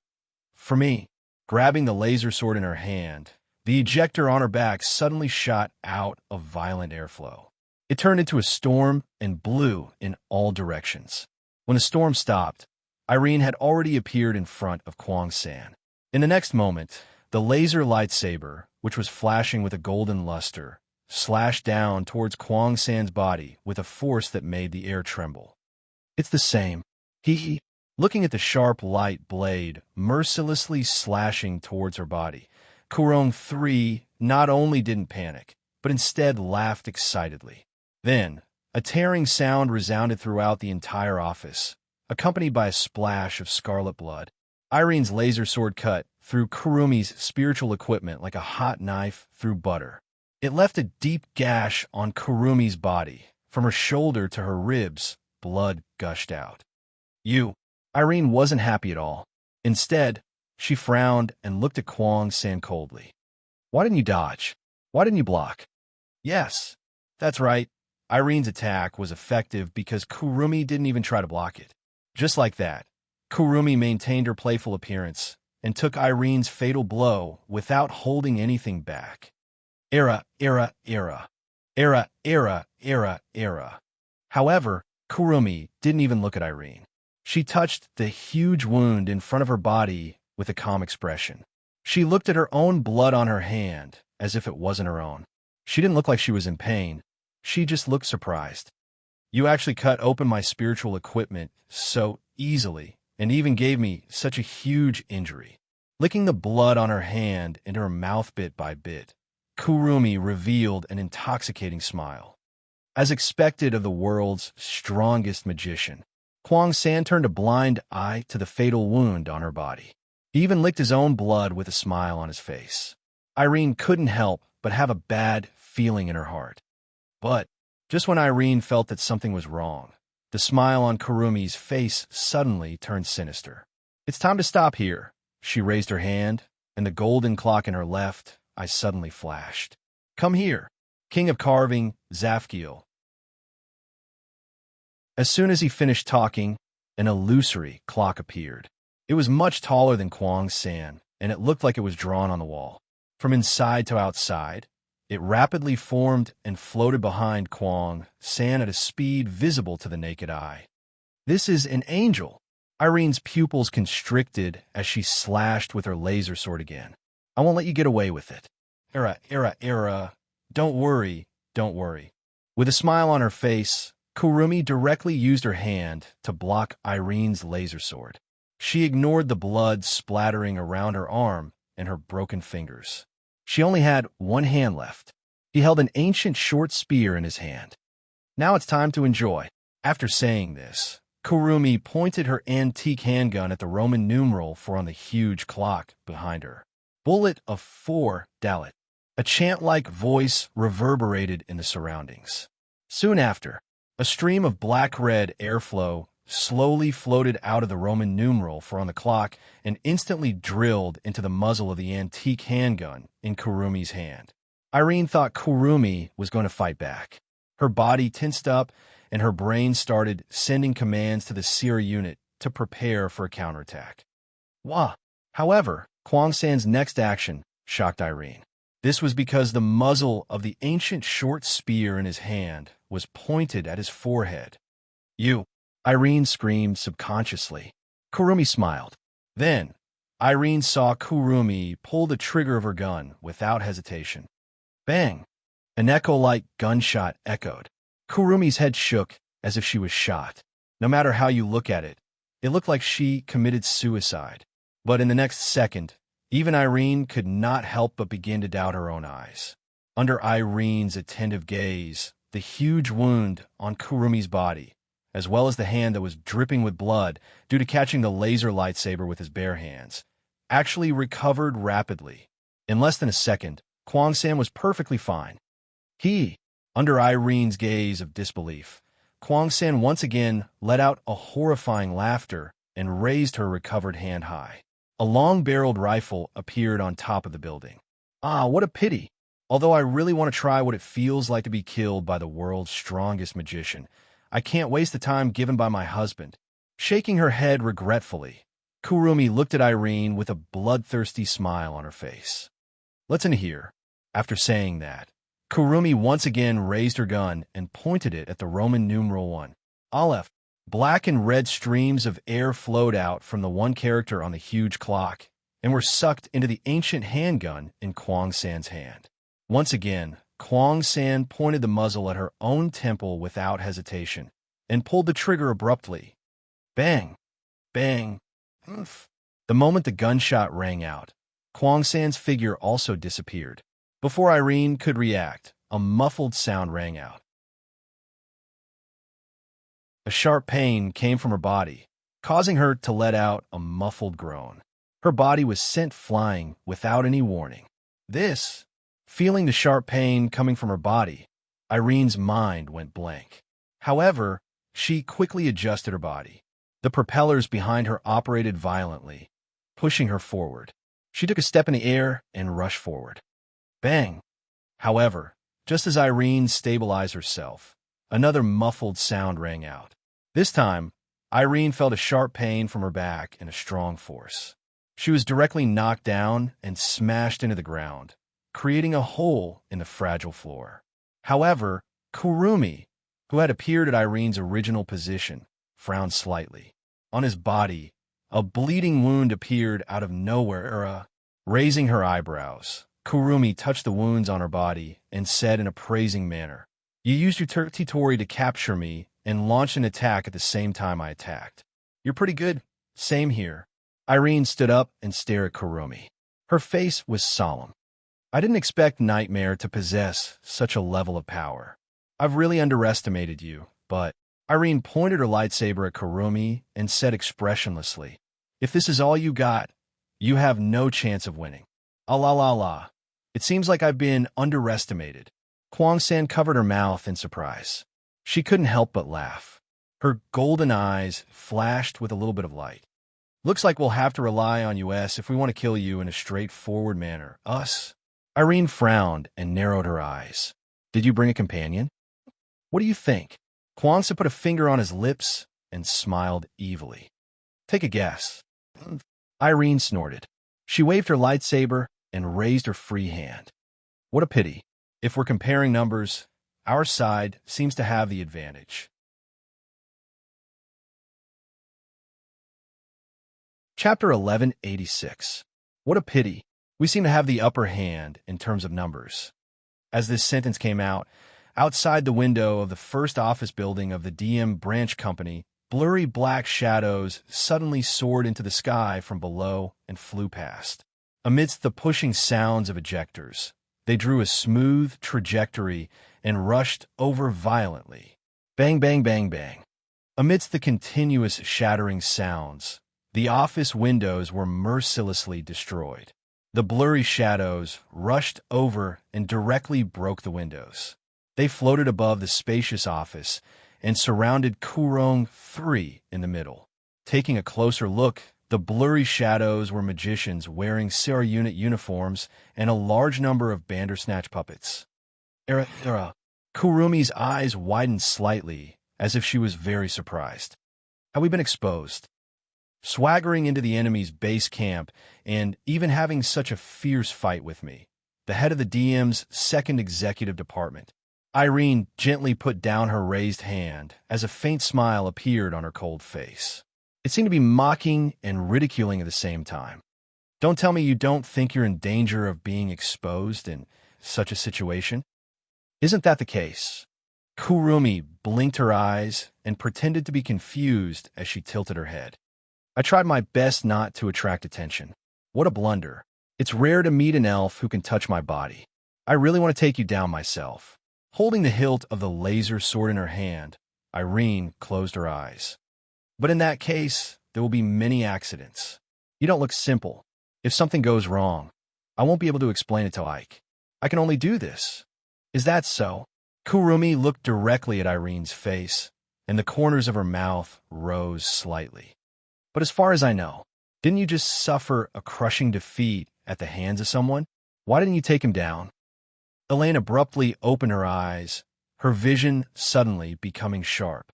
"Looks like you know a lot of things. I really want to dig them out bit by bit." "That's really a pity." Kwang-san spread out her hands that were holding an ancient gun, seemingly helpless. "I'm afraid I'll have to disappoint you." "Oh," Irene sneered. "Do you think you still have a chance of winning? Even if the magician and Bandersnatch here were weak, they would still be able to defeat the magician. Even if they can only stall you, I can still kill you in an instant." Era. Even the strongest magician in the world can use this method. "Of course, this is not what I want, but if it's Ike, he will definitely let me do it. That's really scary." Kwang-san patted her chest as her heart palpitated. She looked around at those floating in the air.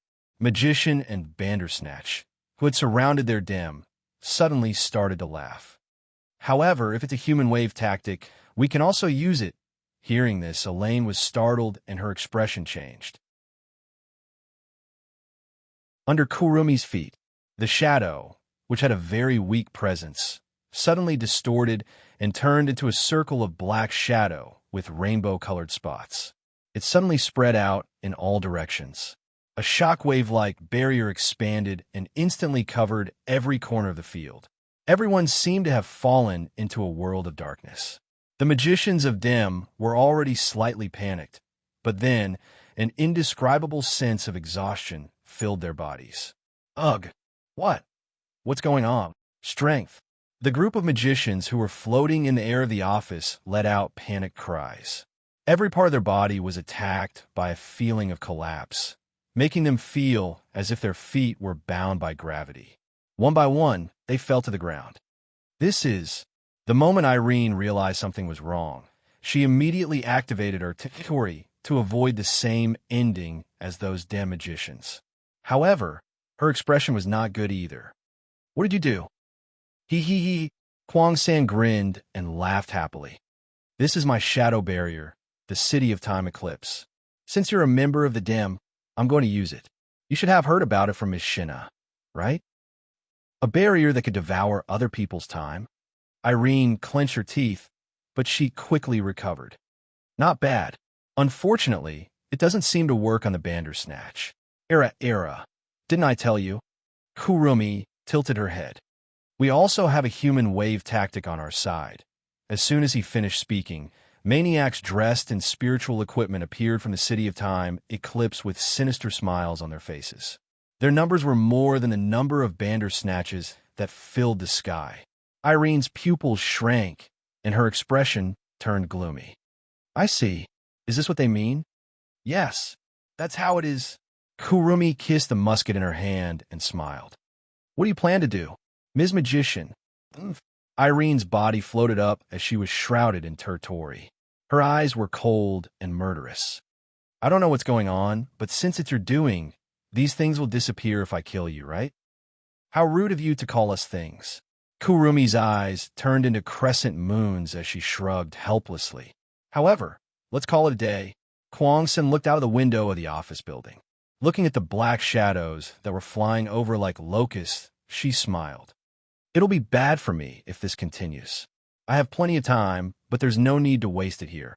Trying to escape? Nightmare. A sharp glint flashed in Irene's eyes, and the Tori that enveloped her body suddenly expanded outward. Don't even think about it. Hee hee hee. Kurumi giggled nonchalantly. Her body sank into the City of Time Eclipse at a speed faster than Irene's Tori and disappeared from the spot. At the same time, the Kurisans were all trapped in the City of Time Eclipse. The expanded Tori couldn't capture any of the Kurisans. Instead, it enveloped all the magicians, allowing them to catch their breaths. I haven't accomplished my goal yet, Ms. Irene. A voice echoed from the bottom of the abyss. It reverberated in the office and entered Irene's ears. One day, we will meet again. She narrowed her eyes and quickly scanned the area with the detection function of the SAR unit. Naturally, she found nothing. Did they escape? She turned her head away and looked out of the window. She could vaguely see black and red figures rushing out of the building that belonged to the Dim. They hid in the shadows and disappeared. Taking a deep breath, Irene lowered her body and retracted her SAR unit. She glanced at the Dim magicians who were moaning in pain and fell silent. Thank you for your hard work. At this moment, Will Scott, who was wearing a suit, walked in from the door. He raised his eyebrows when he saw the magician lying on the ground. What a big fuss. It's a pity. Irene shook her head. In the end, she still managed to escape. It's fine. At least we know Nightmare is still active in Heavenly Palace City. That's enough. Will Scott waved his hand and glanced at Irene. What do you think? Can we defeat her? Of course. Of course. Irene didn't even hesitate for a moment before answering decisively. She's much stronger than the intel said, but if she's only at this level, defeating her is only a matter of time. That's good. Well, Scott nodded. He looked out the window. A trace of cunning flashed in his eyes. Chapter 1187. Night. Phew. Wu Yin let out a sigh of relief as he lay in the bathtub. His expression was one of comfort and fatigue. Needless to say, he's feeling good because he's soaking in hot water. It's like he's in a hot spring. Of course, he's also tired because of the Tianyang ritual, during the Dragon Gall Temple Women's Academy joint meeting. Wu Yin was tired after discussing the location, type, requirements, and budget allocation of the various activities with the committee members of the Tianyang ritual. Even though he did visit Mei Jio's place to rest for a while, he still had to report to the teachers and the people in charge of the various activities in Zen High School about the matters that were decided during the joint meeting and his arrangements for the Tianyang ritual. With so many miscellaneous matters piled up, he couldn't help but feel tired. Of course, compared to physical fatigue, mental fatigue was undoubtedly more serious. After all, dealing with such a large amount of information and intelligence, and having to run up and down, taking care of this and that, it wouldn't be strange at all if they collapsed from the pressure. Fortunately, Wu Yin is a true ancestor. He didn't feel any fatigue at all. With his perfect memory ability, he didn't forget a single detail, even though there were so many things piling up in his mind. In the end, he managed to deal with it. Still, exhaustion is a given. Wu Yin even thought that instead of having to deal with so many things, he might as well have a fight with someone of the same level as him. That way, he wouldn't be as tired as he is now. He finally understood. He's not good at this at all. If it's Shokuho Misaki or Kotori, they should be able to easily deal with these troublesome matters. If it's Yukari, she wouldn't even need to think about it. She'll come up with a plan right away. She'll throw it to someone else, and they'll be able to do it perfectly. Maybe even Hinajiku and Mikoto would be better than him at handling these things. He's really not cut out for this. While Wu Yin was mulling over these questions, suddenly, something happened. Outside the bathroom, a rustling sound entered his ears, interrupting his contemplation. He was startled and puzzled. This voice, why did it sound so familiar? It sounded like the sound of clothes being taken off. Just as this thought rose from the bottom of his heart, a series of footsteps echoed. As they gradually approached, Wu Yin cried out in his heart, "This is bad." Among the members of the Wu Yin family, there were 7 of them: Wu Yin, Kotori, Toka, Yoshino, Yakuya, Yuhun, and Shirori. Other than Wu Yin, the rest were all women. No matter who came in, if they caused a commotion, the only one who would be injured would be Wu Yin. Immediately, Wu Yin hurriedly said, "Who is it? There's already someone in the bathroom." Perhaps they were startled by Wu Yan's voice. There was a small exclamation outside the bathroom, followed by a moment of silence. Wu Yin thought the other party had already left. Who knew? After a moment of silence, the sound of footsteps could be heard again. Before he could react, the glass door of the bathroom was abruptly pulled open. Then, a pair of identical sisters wrapped in only a bath towel walked in. Wu Yin stared at the scene. "Yakuya, Yuhin." The corner of Wu Yan's mouth twitched as he looked at the Yamato sisters who barged in with blushing cheeks and their gazes drifting around. "Didn't I tell you there's someone in there?" It's because we know you're in there." Yakuya pursed her lips with a blush on her face. She lowered her head with a red face and said in a mosquito-like voice, "Yuhin and I. That's why we came in." "Huh?"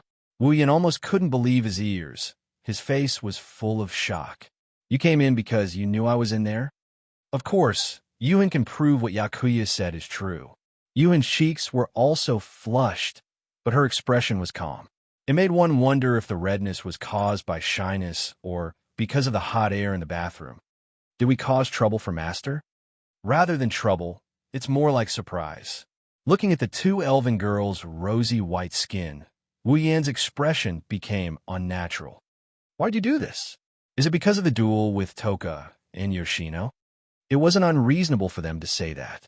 Once upon a time, Yagoya, Yuhin, Toka, and Yashitsuna fought over the right to sleep with Wu Yin. Their goal was to make Wu Yin feel comfortable in the shower. Wu Yin didn't know why there was such a duel, but at that time, the 4 elven girls attacked him in pairs while he was bathing. They did everything they could to make him feel comfortable. They massaged his back. They washed his back. They even wanted to wash his entire body, forcing Wu Yin into an abyss of suffering. Because at that time, Shirori found out about the duel between the 4 elven girls without any concealment. Thus, during the entire duel, Shirji stood outside the bathroom with a murderous expression, ready to rush in if she heard any discordant sounds and stab Wu Yin. How could Wu Yin not feel like he was in an abyss of suffering? Now, two elven girls barged in while he was bathing. It's no wonder Wu Yin thought that way. Unfortunately, he was wrong. Our duel with Toka and Yoshino ended before the sun even set. Yakuya said, "We didn't come here for a duel. Then this means that Yi Juya and Shi Xian only made this decision according to the records in the book." Shi Xian said in an incomparably calm tone, as if he didn't shock everyone to death. The book said that if a girl can rub a guy's back while he's bathing, the guy will be happy. Let's just ask. Wu Yan's eyebrows twitched a few times as he asked with a dry laugh. That book, what's it called? Yakuya and Yuhin looked at each other. I think it's called something like a growth record. Memories. Yuhin, I think the female lead is the male lead's aunt. Okay, my bad. I shouldn't have asked then. Yakuya looked at Wu Yin with a blushing face. He asked Wu Yin with a pitiful look, "Can we rub Master's back?" Uneasy. Yuhin's silver eyes rippled. She seemed to be in a daze. If it's Yakuya and Yuhin, can't we? And no. Wu Yan's face stiffened. He couldn't help but look at the Baku sisters who are half covered by the towel, while the other half is exposed to the air. He gulped and bitterly laughed. But isn't there a dangerous person at home? If you're worried about Shirori, then it's fine. Yakuya explained. Shirori just went out. Went out? Of course. Shi Xian nodded heavily.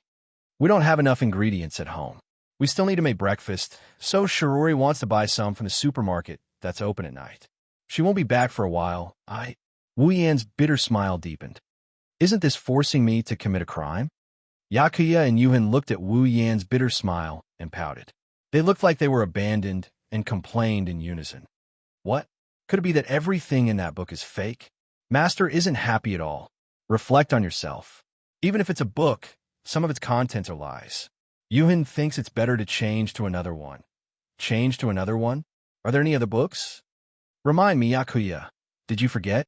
There's another one called Ventriloquism in the Dark. This time, Wu Yin couldn't keep quiet anymore. I know. He quickly raised both of his hands and made a surrendering gesture. Wu Yin revealed a smile that's uglier than crying. Then back rub it. Back rub is good. I like back rubs. Yakuya and Yuhin looked at Wu Yin again and tilted their heads in confusion. Really? Really? Wu Yin answered weakly. It can't be helped. That ventriloquism in the dark can be easily guessed by just listening to it.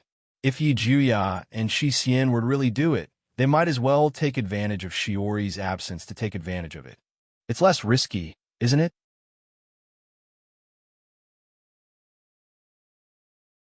Chapter 1188. Ugh, so comfortable. Agreed. Shi Xian feels like she's about to melt. The moment they soaked themselves in the bathtub, Yagiya and Shi Xian let out moans of pleasure. Wu Yin, who was soaking in front of them, felt his heart skip a beat. His hands started moving uncontrollably. It looked like a sleazy action. Generally speaking, when taking a bath here, one should first clean his body in the shower head before entering the bathtub to enjoy the pleasure of soaking in the bath.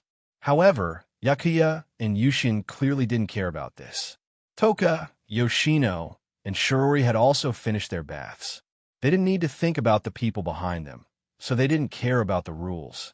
In the bathroom of Wu He's house, the bathtub wasn't very big. Therefore, after soaking 3 people in one after another, even though 2 of them were slender girls, there wasn't enough space. Thus, when the bathtub overflowed with water, the 3 people in the bathtub were tightly pressed against each other. Sitting in front of Yi Juya and Shi Xian, Wu Yin could clearly feel a part of the 2 elves' bodies unavoidably coming into contact with him. Their 6 legs were even intertwined as they moved back and forth, allowing a certain wolf to fully enjoy the touch of their delicate skin. As for Yi Juya and Shi Xian, they were still immersed in the pleasure of bathing. Bathing, it's so comfortable. Sigh, Shi Xian thinks that bathing in hot water is more comfortable than bathing in the wind. Although that's true, we are the witches of the hurricane. Elves who control the wind cannot abandon the wind. I disagree. Shi Xian has no intention of abandoning the wind. No matter how comfortable it is, Shi Xian still likes the wind the most. As expected of Shi Xian. She's so sensible. I disagree. Yi Jia is more sensible than Shi Xian because it was Yi Juya who reminded Shi Xian. The two elves kept their legs touching Wu Yan's as they talked, as if there was no one else around. This made Wu Yan speechless. He was starting to suspect that the two sisters weren't here to rub his back. Instead, it was to make fun of him. However, just as this thought appeared in his mind, Yi Geya and Shi Xian exchanged glances and nodded solemnly. "Hey, Master," Yi Jia suddenly asked. "Don't you think this place is a little narrow?" Wu Yan was slightly taken aback. Then, she said angrily, "Have you ever heard of an ordinary family's bathtub that can hold 3 people at the same time? It's not like we're from a rich family. I understand.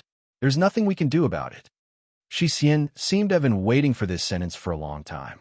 The moment Wu Yan finished his sentence, she immediately took over.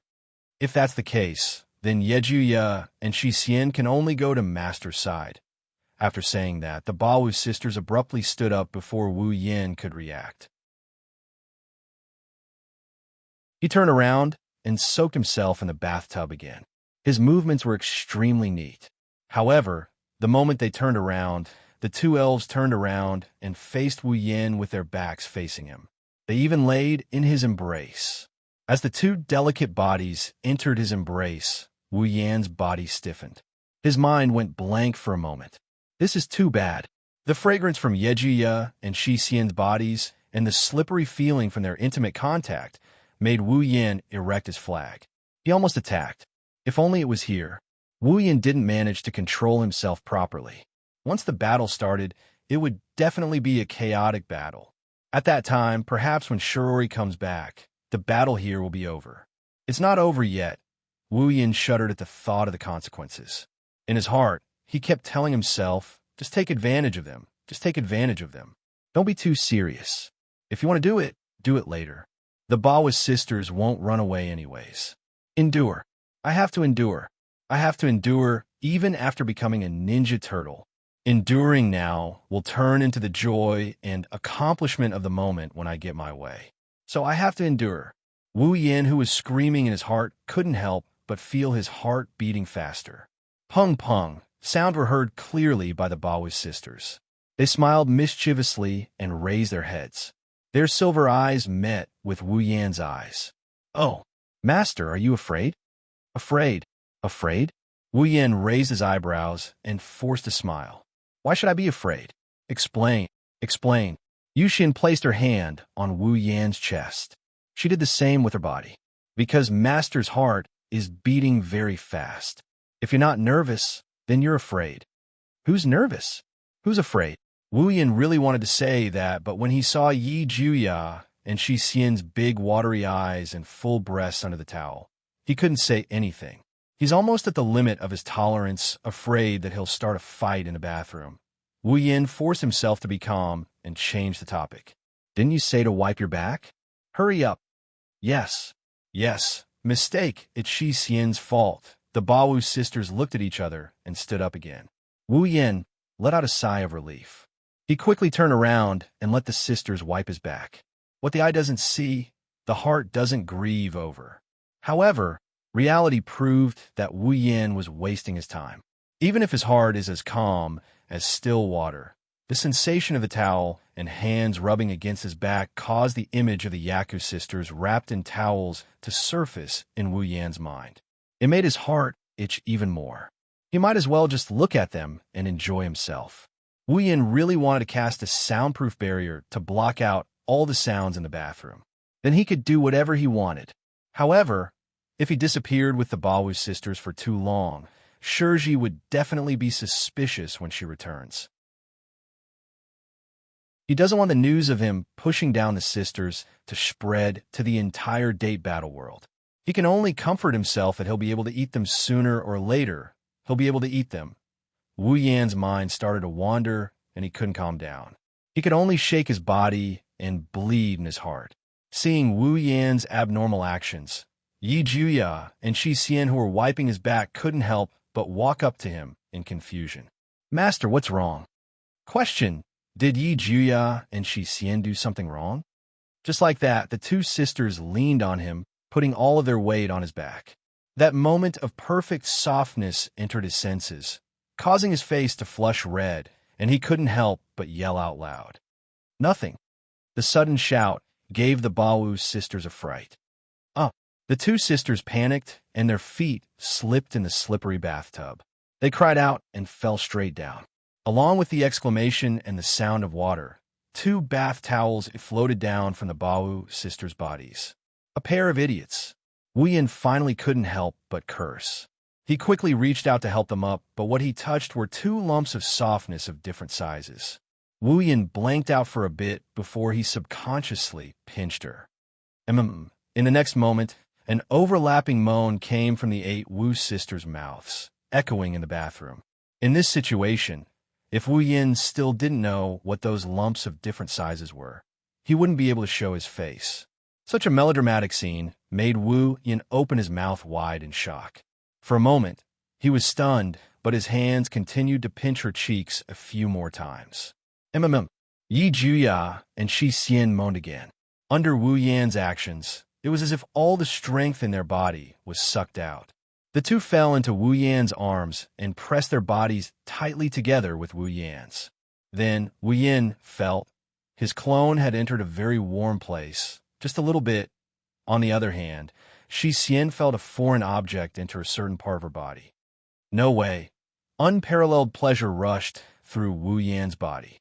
He realized that he encountered a very bad situation. Wu Yan's rationality almost exploded. Gritting his teeth, Wu Yan took a deep breath. I don't care. Even if I can't push, I have to take advantage of them. After saying that, Wu Yan reached out his evil hands. In the bathroom, there were two delicate voices that sounded like they were gasping for breath. They couldn't help but fluctuate. This scene lasted for a full 30 minutes until Shirori came back. Then it quietly stopped.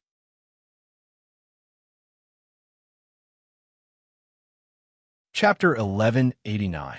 Heavenly Palace City, Dragon Gall Temple Women's Academy. Mei Jio was sitting at the head of a conference room. She was listening to the lively debate among the committee members of Dragon Gall Temple Women's Academy. She sighed reluctantly. Unlike Lichon High School and other schools, Dragon Gall Temple Women's College was a prestigious school, so they prepared more for the Tianyang ceremony than other schools. Therefore, there were more committee members. Mei Jio, on the other hand, was in charge of the executive committee. Her responsibility was to lead the executive committee of the Tianyang ritual. Therefore, as the chairman, Mei Jio had to participate in the meeting about the Tianyang festival. However, Mei Jio had no talent in dealing with these matters. She could only let the committee members discuss among themselves. Secondly, the number of committee members increased. It was inevitable that there would be more arguments. Therefore, this meeting had been going on since school was over.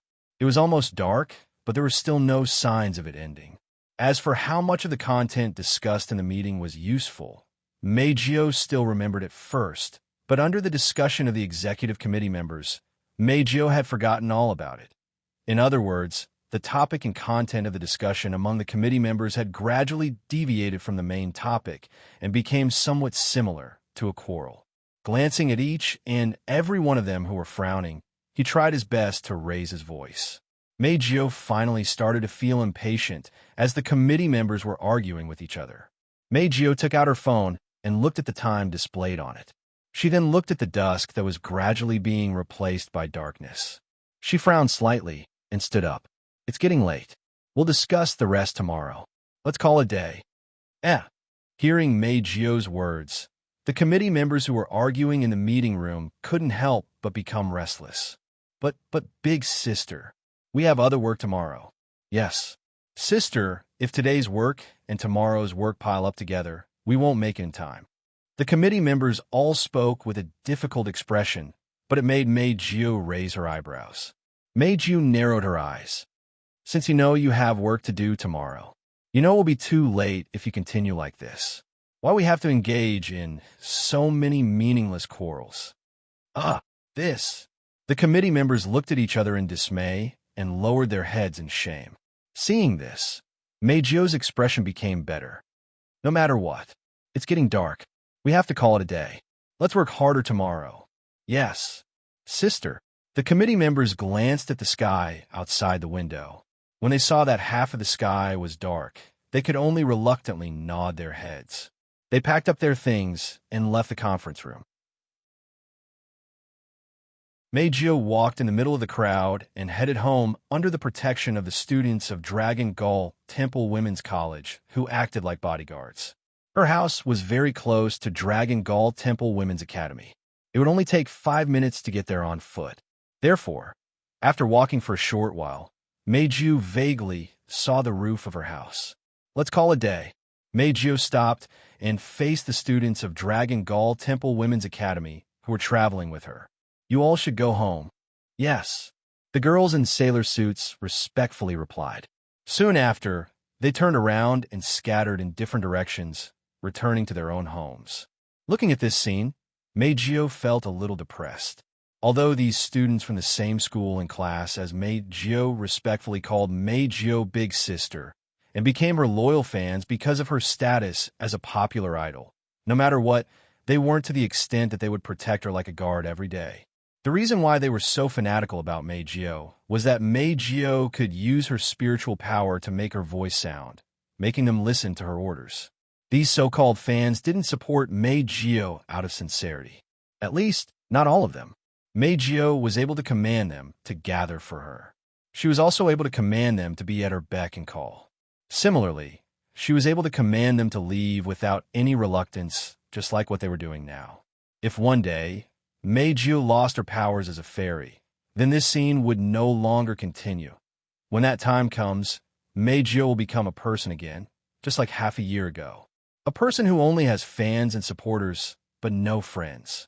In the end, Meijio has always been a person, even if she has a lot of fans by her side every day. Meijio's bright, silver eyes dimmed a little as she stared blankly at the supporters who disappeared without looking back. However, she quickly shook her head and her gaze became sharp again.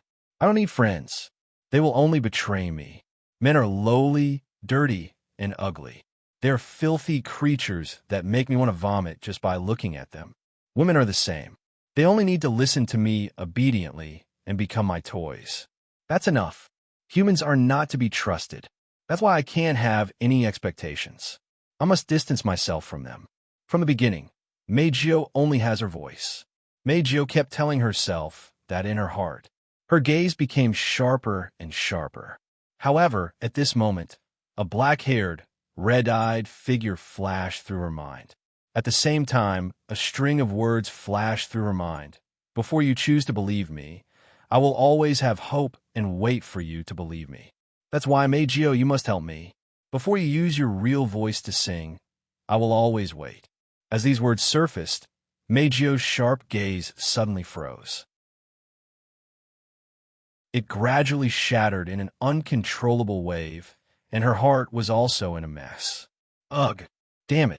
Meijio stomped her feet angrily, as if she didn't want to admit that she was in such a state of mind. She was exasperated that she didn't meet her expectations. He's just a man. Why does he have to say that and help me? Do you think I'm a philanthropist? Acting so cool? Why do you care about a man's words? Don't you look pitiful? I don't need you to wait. Damn it, damn it, damn it. Meijio kept stomping the ground as she muttered. After a long time, she let out a sigh of relief, as if she had vented her anger. Her heart also calmed down. Meijio didn't realize that her emotions were completely affected by one person, sigh. Meijio sighed faintly, as if she was tired. She closed her eyes. Let's go home. After saying this, Meijio lifted her feet and wanted to walk home. Just as Meijio lifted her foot, a sudden warning in her heart caused her to stiffen abruptly. She stopped in her tracks. At the same time, Meijio also felt a strong sense of danger. It caused her to jump back a few steps. Kaboom! The next moment, the spot where Meijio was standing was suddenly hit by a dazzling laser. With a loud explosion and a cloud of dust, a hole the size of a person was blasted out. Without a doubt, if Meijio was still standing there just now, then the one who would be blown up would be Meijio's body. What? Meijio's expression changed drastically when she saw this scene. However, she quickly put on a cold expression and raised her head to look at the sky. In the night sky, figures wearing the same style of bodysuit and body parts covered by mecha entered Meijio's eyes one after another. Meijio's expression froze when she saw this scene. In Meijio's memory, only one type of person had that kind of body and equipment. Magician. No, it wasn't just magician. Among the numerous figures, a large portion of them had bodies that flickered with a cold metallic luster. Their limbs were clearly different from that of humans.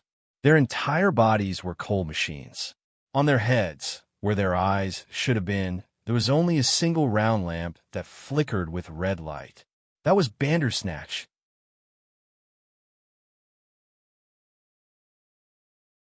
Chapter 1190. In the gradually darkening sky, magicians in CR unit, uniforms and cold Bandersnatch robots floated in the air. Some of them were holding weapons, while some raised their arms and aimed at Meijio, who was standing on the ground. The air was filled with the smell of gunpowder. Meijio glanced at the magician and Bandersnatch that surrounded her. She glanced at the human-sized hole that was blasted by the laser beam, and her expression turned ugly. AST. As soon as he said that, a woman who was hovering in the air, covered in red armor, had eye-catching red hair, and looked very much like a fox. She was hovering in the air, and her eyes were very high, making her look very much like a fox. What a pity. We're not the same as those useless AST people. He's not from AST. Meijio frowned. Then, she seemed to remember something. She raised her head and looked at the red-haired, fox-eyed woman. You're from a DM. Oh. The red-haired, fox-eyed woman raised her eyelids and smiled sinisterly. I didn't expect an elf to know about DM. This is the first time I've heard of it in a mission. Elf. Meijio's face was gloomy. So, you already know my identity? That's right. That's it. The red-haired, fox-eyed woman licked her lips. What's wrong? Are you scared? Elf diva. Scared? A sweet smile appeared on Meijio's face. Are you trying to say that I have to be scared of you because I expose my identity as an elf? As a prey, you should act like one. The fox-like woman's voice turned sharp. You're an elf, but you act like a human. Disgusting. T-sit. Meijio's smile disappeared when she heard the other party's words. Well, it doesn't matter. The problem is that the people from DIM. Why are you looking for me? Huh. The red-haired, fox-eyed woman seemed to have heard something inconceivable. Her eyes widened before she started laughing mockingly. You're not awake yet, are you? Didn't I just say that? You're the prey. The red-haired, fox-eyed woman smiled sinisterly. She grabbed a gun in her hand and aimed it at Meijio. Diva, we're here to hunt you. Hunt. This time, it was Meijio's turn to widen her eyes in disbelief. Not too long later, the corners of his lips curled up. One exaggerated goal. But do you think you can do it? As Meijio said this, she revealed an incomparably beautiful and disdainful expression. She smiled carelessly, as if she didn't care about Meijio at all. The fox-like woman's face darkened. Whether or not I can do it, you will know very soon. As soon as the voice fell, the red-haired, fox-eyed woman's eyes turned sharp. She immediately pulled the trigger of the gun that was aimed at Meijio. Bang! Bang! Bang! When the red-haired, fox-eyed woman pulled the trigger as a signal, the numerous damn magicians and Bandersnatch troops in the surroundings seemed to have regained their senses. Without any hesitation, they fired their weapons at Meijio. Amidst the chaotic sounds of gunfire, missiles and lasers rained down from the sky like a torrential downpour. Bang! Bang! Bang! Who knows if the evacuation order was issued in advance or if there was no one around to begin with. Amidst the continuous explosions, not a single ordinary person popped their head out. Plus, there weren't many buildings here, so the magicians of DIM were able to unleash the power of their weapons to their heart's content. Bang! Bang! Bang! Bang! Bang! Bang! Bang! Bang! After a few minutes of concentrated shooting, the group of DM magicians and Bandersnatch finally stopped their attack, as though they had run out of ammunition. Silence was restored between heaven and earth. What's wrong? Bang. That's it? What's so great about elves? Under the concentrated fire of such a weapon, even an elf would not be able to escape unscathed. That's what bang, bang, bang, bang, bang, bang. The red-haired, fox-eyed woman and the other magicians froze for a moment. They couldn't help but look towards the direction of the light. Then, an illusory and intoxicating voice echoed from the center of the smoke and dust. It was like an echo from the center of the light. Bang, bang, bang, bang, bang, bang, bang, bang, bang, bang, bang. At the same time as the voice echoed out, the flashes within the smoke and dust suddenly exploded, blowing away all the smoke on the ground. Meiji was wearing a gown that looked like it was made of light. Behind her was a huge pipe organ. In front of her floated a long keyboard made of light. She had a smile on her face as she looked at them. With a smile on her face, she reached out her hand and pressed on the keyboard of light. The crisp sound of a zither vibrated, mixed with a violent whirlwind-like shockwave, madly rushing towards all the dim magicians in the sky. Bang! Bang! The sound waves reverberating in the air hit the dim magicians and the Bandersnatch robots like a gust of wind. Dong! With a loud and clear sound, screams of agony replaced the sound of the zither and reverberated in the air. Other than the dim magician who had cast his Terti Tori, just in time like the red-haired fox-eyed woman, all the magicians and Bandersnatch emitted white smoke and fell heavily to the ground. The Bandersnatch, which had no ability to make decisions on its own, fell to the ground. From beginning to end, Meiji only used one attack to defeat more than half of the dim magicians, and the Bandersnatch team was completely wiped out. Although it was a result of using the full power of an angel, the difference between an ordinary magician and an elf could be seen.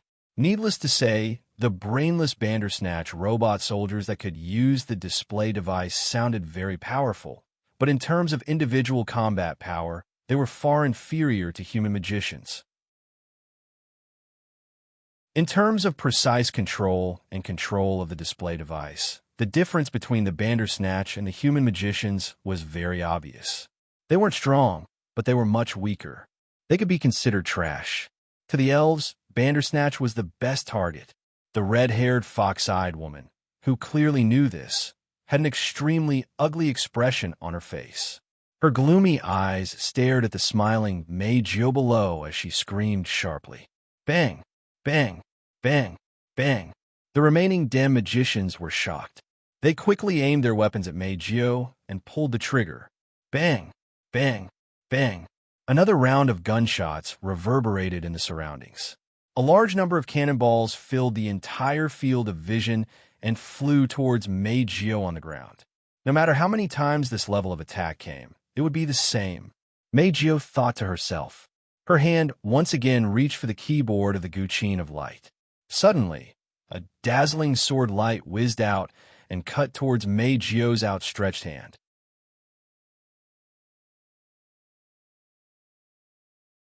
Chapter 1191. The dazzling sword light was like a meteor flashing by, cutting through the air with a sharp sound as it pierced through the air. For a moment, Meiji thought that it was an illusion caused by her vision, but the alarm in her heart told Meiji that it was definitely not an illusion. It was a real attack. As soon as Meiji noticed this, she decisively opened her mouth and a high-pitched voice containing spirit force came out of her mouth. Ripples spread out and formed a barrier in front of the sword light, protecting Meiji inside. In the next moment, the dazzling sword light collided with the sound barrier that was rippling like waves, leaving no room for explanation. Chi! With a crisp, tearing sound, the sound wave barrier that Meiji hurriedly built was torn apart, causing Meiji to turn pale with fright. However, that dazzling sword light clearly didn't know how to be gentle with a woman. It cut through the sound barrier in a sharp manner and cut through space. Meiji was shocked as it heavily slashed into her abdomen. Pong! Meiji felt a sharp pain in her abdomen. Then she flew out and crashed into the Army Destroyer Singer behind her. She let out a cry of pain. Oh! At this moment, a slightly dissatisfied voice sounded in front of Meiji. After cutting open the barrier, it doesn't have enough power to cut open the spiritual equipment? How lucky! Hearing this voice, Meijio did not know why, but she suddenly had an ominous feeling. She held her abdomen and stood up. She looked forward. She saw where Meijio was standing. A figure was floating up from the ground. Holding a golden laser lightsaber in his hand, he stared at her with an incomparably cold gaze as he slowly descended to the ground. It was a young girl whose entire body was covered in platinum armor. Light blonde hair, dark green eyes, dignified face. Her appearance was outstanding. After taking in the other party's appearance, Meijio's bright silver eyes suddenly shrank and her pretty face changed drastically. She knows this person. No, to be precise, Meijio only saw this person twice. The first time was during the concert not long ago. This person appeared in front of her and took away Wu Yin, who came to the concert. The second time was not long ago, when Wu Yin introduced her and the Bawu sisters to 3 human magicians who were a threat to the elves. He projected the other party's appearance on the surface of a teacup. In addition, when they met for the first time, she felt an unusual feeling from the other party. Also, Wu Yan's introduction of the other party made it impossible for Meijio to forget this person. Holding her abdomen, Meijio's eyes fluctuated and her face was full of seriousness. Irene? Mira? Meth? Irene's brows raised. She looked at Meijio's hesitation and narrowed her eyes. The elves we met recently more or less have information about me. This isn't a good thing. Hearing this, Meijio gritted her teeth and supported the huge body of the army destroyer singer behind her. Feeling the pain from her abdomen, she couldn't help but feel her heart palpitate. After cutting through her sound wave barrier and the protection of her spiritual equipment, she was still able to injure her so much. This Irene? Mira? Meth is indeed not an ordinary magician. Executive director. In the air, the red-haired fox-eyed woman and the other Dia magicians were overjoyed. They all landed on the ground and came behind Irene. However, they were met with Irene's cold gaze. So many people can't deal with one elf. Irene's cold gaze swept across the magicians and finally stopped on the red-haired fox-eyed woman. Jessica, it seems like you need to improve your strength. The magicians held their breaths and didn't dare to refute. Only the red-haired fox-eyed woman, who was called Jessica by Elaine, said unwillingly, "Executive Minister, the power of the diva seems to be very good in group battles. I really didn't expect that," so Irene's gaze turned colder and colder. She interrupted Jessica mercilessly. "Are you trying to find an excuse?" No, Jessica was shocked. She gritted her teeth and lowered her head. "I'm sorry. It's our fault. Executive Director, but..." Raising her head abruptly, Jessica shouted at Elaine, "Diva's Angel does have an attack that's very good in group battles. Executive Director, please let me try again. This time, I'll do it alone." "All right. Say no more." After hearing the answer she expected, Irene turned around and didn't even look at Jessica. "Since I can't do group attacks, let me try the diva myself." Elaine had her own reasons for saying that. These DM magicians had the advantage of being in a favorable position. Compared to the AST magicians or the magicians from other regions, the CR magicians were at the very top of their game. The DM's technical requirements for the magicians were also much higher than the so-called elven troops. Together with the CR unit, the DM was undoubtedly stronger than the average magician, much stronger.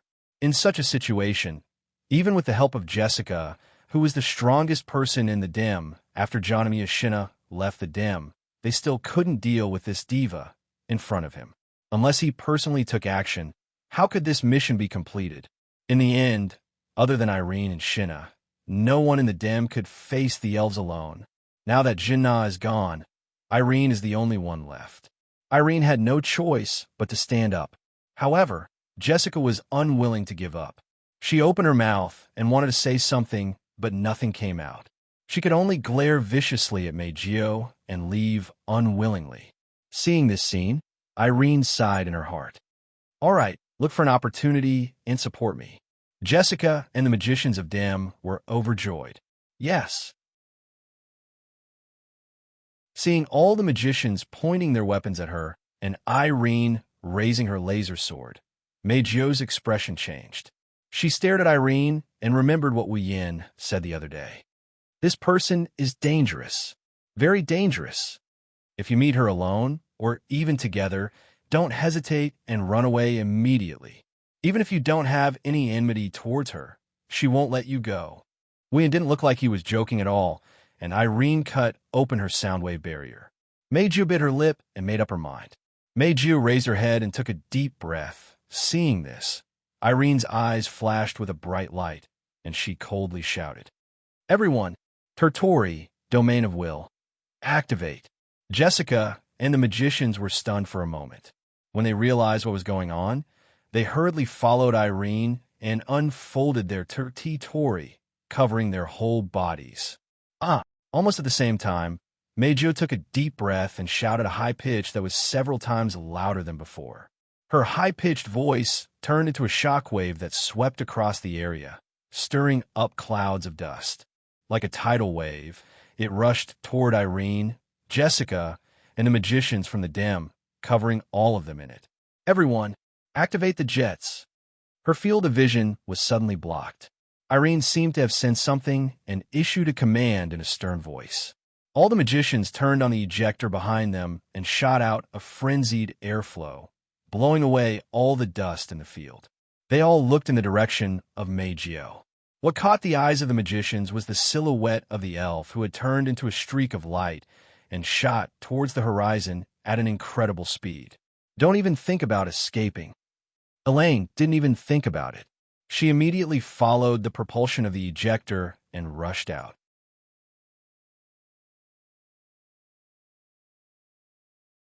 Chapter 1192. There were no stars, no moon, no clouds. There was only darkness left in the night sky tonight. In the darkness of the night, a stream of light flashed past like a scar in the sky, dragging a long tail of light. It flashed from one side of the sky and disappeared from the other. The whole process lasted less than a second and was extremely difficult to capture. Amidst the flowing light, beautiful Nine, who was wearing a dress of light, was like a goddess of moonlight. Against the whistling atmosphere, she frantically mobilized the spiritual power in her body and flew in a certain direction at the fastest speed possible.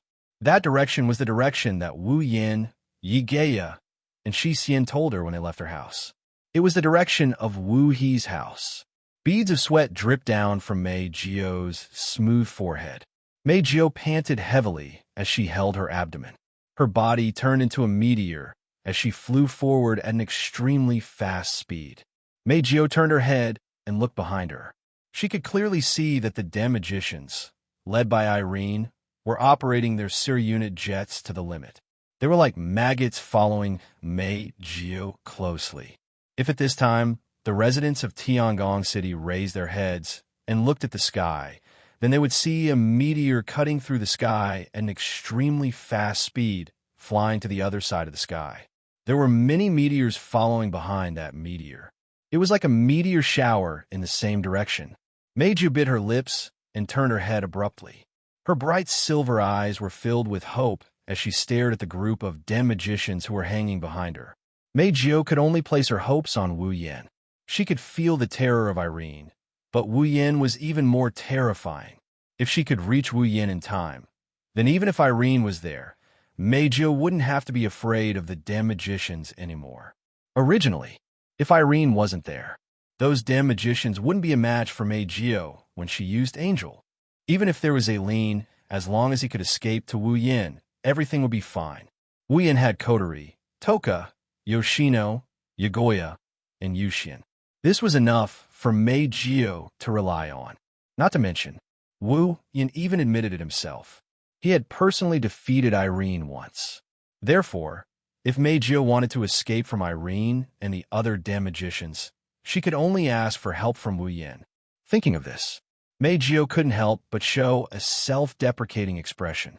She clearly said that she wouldn't trust anyone, but now she was going to ask for help from the man she hated the most. She clearly felt that the entire world had betrayed her, But now that she was in danger, she actually wanted to ask for help from the man who had disturbed her mind countless times. She had already been abandoned once, but she still wanted to entrust her life to someone else's help at this moment. Meiji realized that this man was different from the rest.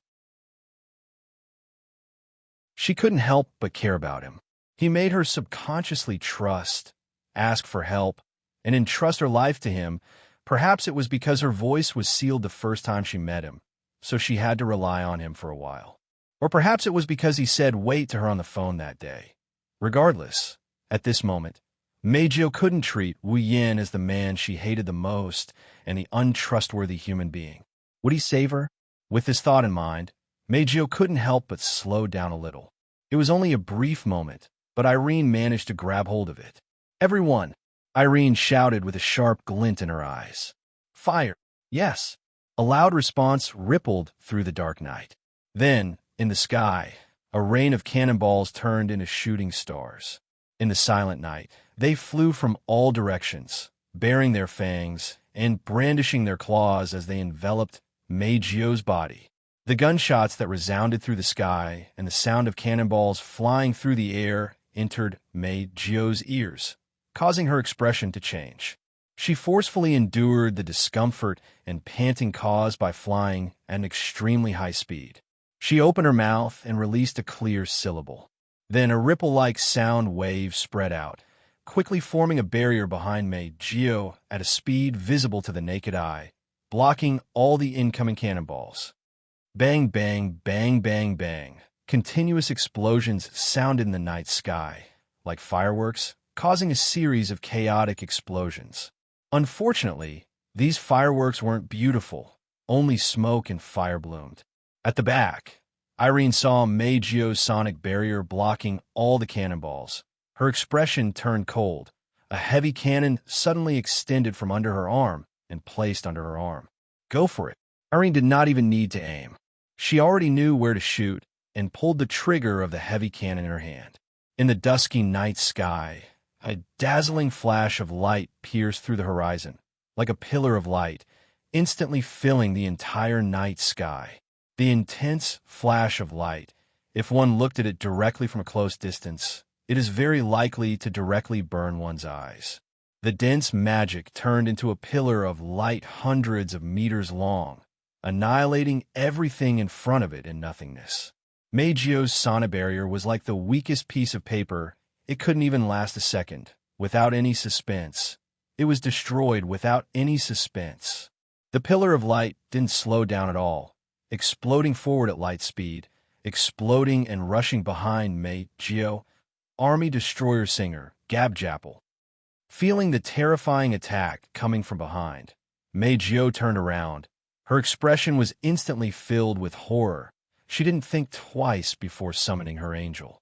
A huge pipe organ directly appeared from the void, standing in front of the pillar of light like a shield. The tyrannical pillar of light violently rushed forward. Boom! In an instant, an unprecedentedly large firework blossomed in the night sky, accompanied by intense light and terrifying impact.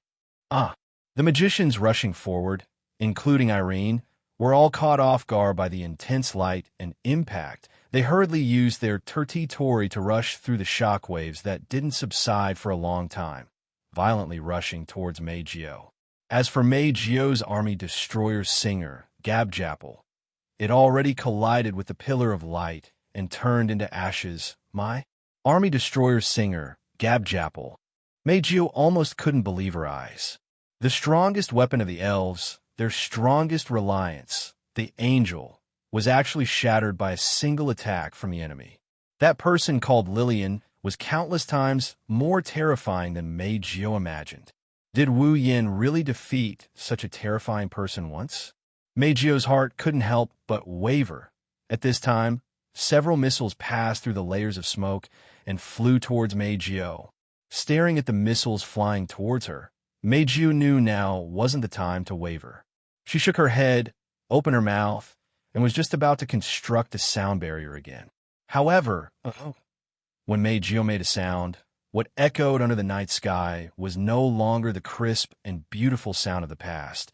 It was a broken and inaudible whimper.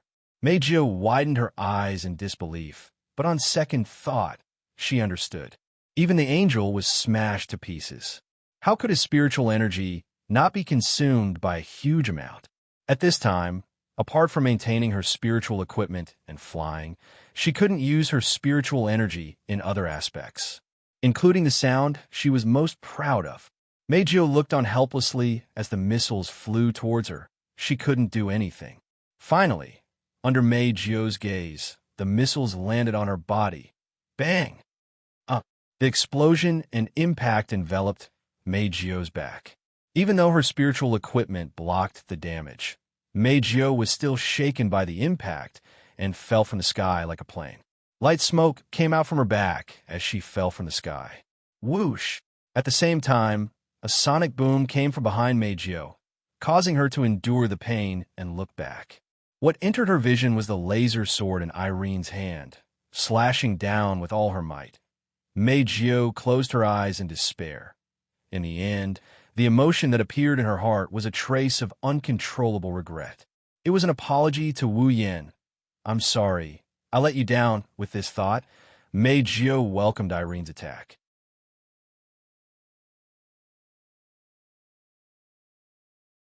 Chapter 1193. In the dark night sky, Jessica and the magicians of Dim levitated in the air with the thrust of the Sir-unit ejector on their bodies. They looked ahead in a daze, and their eyes were filled with disbelief. Meijio closed her eyes and waited for Irene's killing blow. She clenched her teeth and prepared herself for the pain that was about to come. However, after she closed her eyes for more than a minute, the pain that she had been waiting for did not come. Instead, she heard a shocked cry. Meijio reflexively opened her eyes. She raised her bright silver eyes and looked above her. Meijio was stunned, because she saw the back of a person. The word petite wasn't even appropriate to describe her back. In the dark night sky, the figure's body was covered by a black Gothic dress. The knee-length skirt fluttered beautifully in the breeze, fluttering with the wind. At the same time, there were tornadoes at the end of the skirt and long, black hair that reached her waist. Just by looking at her back, Meijio could guess that the other party must have a face that was not inferior to her own. Of course, this wasn't the main reason why Meijio was stunned. What really caused Meijio to be stunned, and even her mind to go blank, was that the person in front of her was not more than 5 meters tall, and her figure was as small as a young girl's. One of his hands was holding a black parasol, making him look like a maverick in the night. His other hand was slightly raised in front of him. She raised her laser sword towards Aileen, who had slashed towards Meijio not long ago. Meijio could clearly see that Irene was holding a laser lightsaber with a stunned expression on her face. Maintaining his chopping posture, the laser lightsaber chopped down on the hand of the petite girl holding the parasol. What caused Meijio, Irene, Jessica, and magicians of Dim to be stunned was that there seemed to be an invisible barrier in front of the petite girl's hand. The laser lightsaber was stopped about 5 centimeters away from the girl's hand. It couldn't advance any further. That was enough to give Meijio a fatal blow.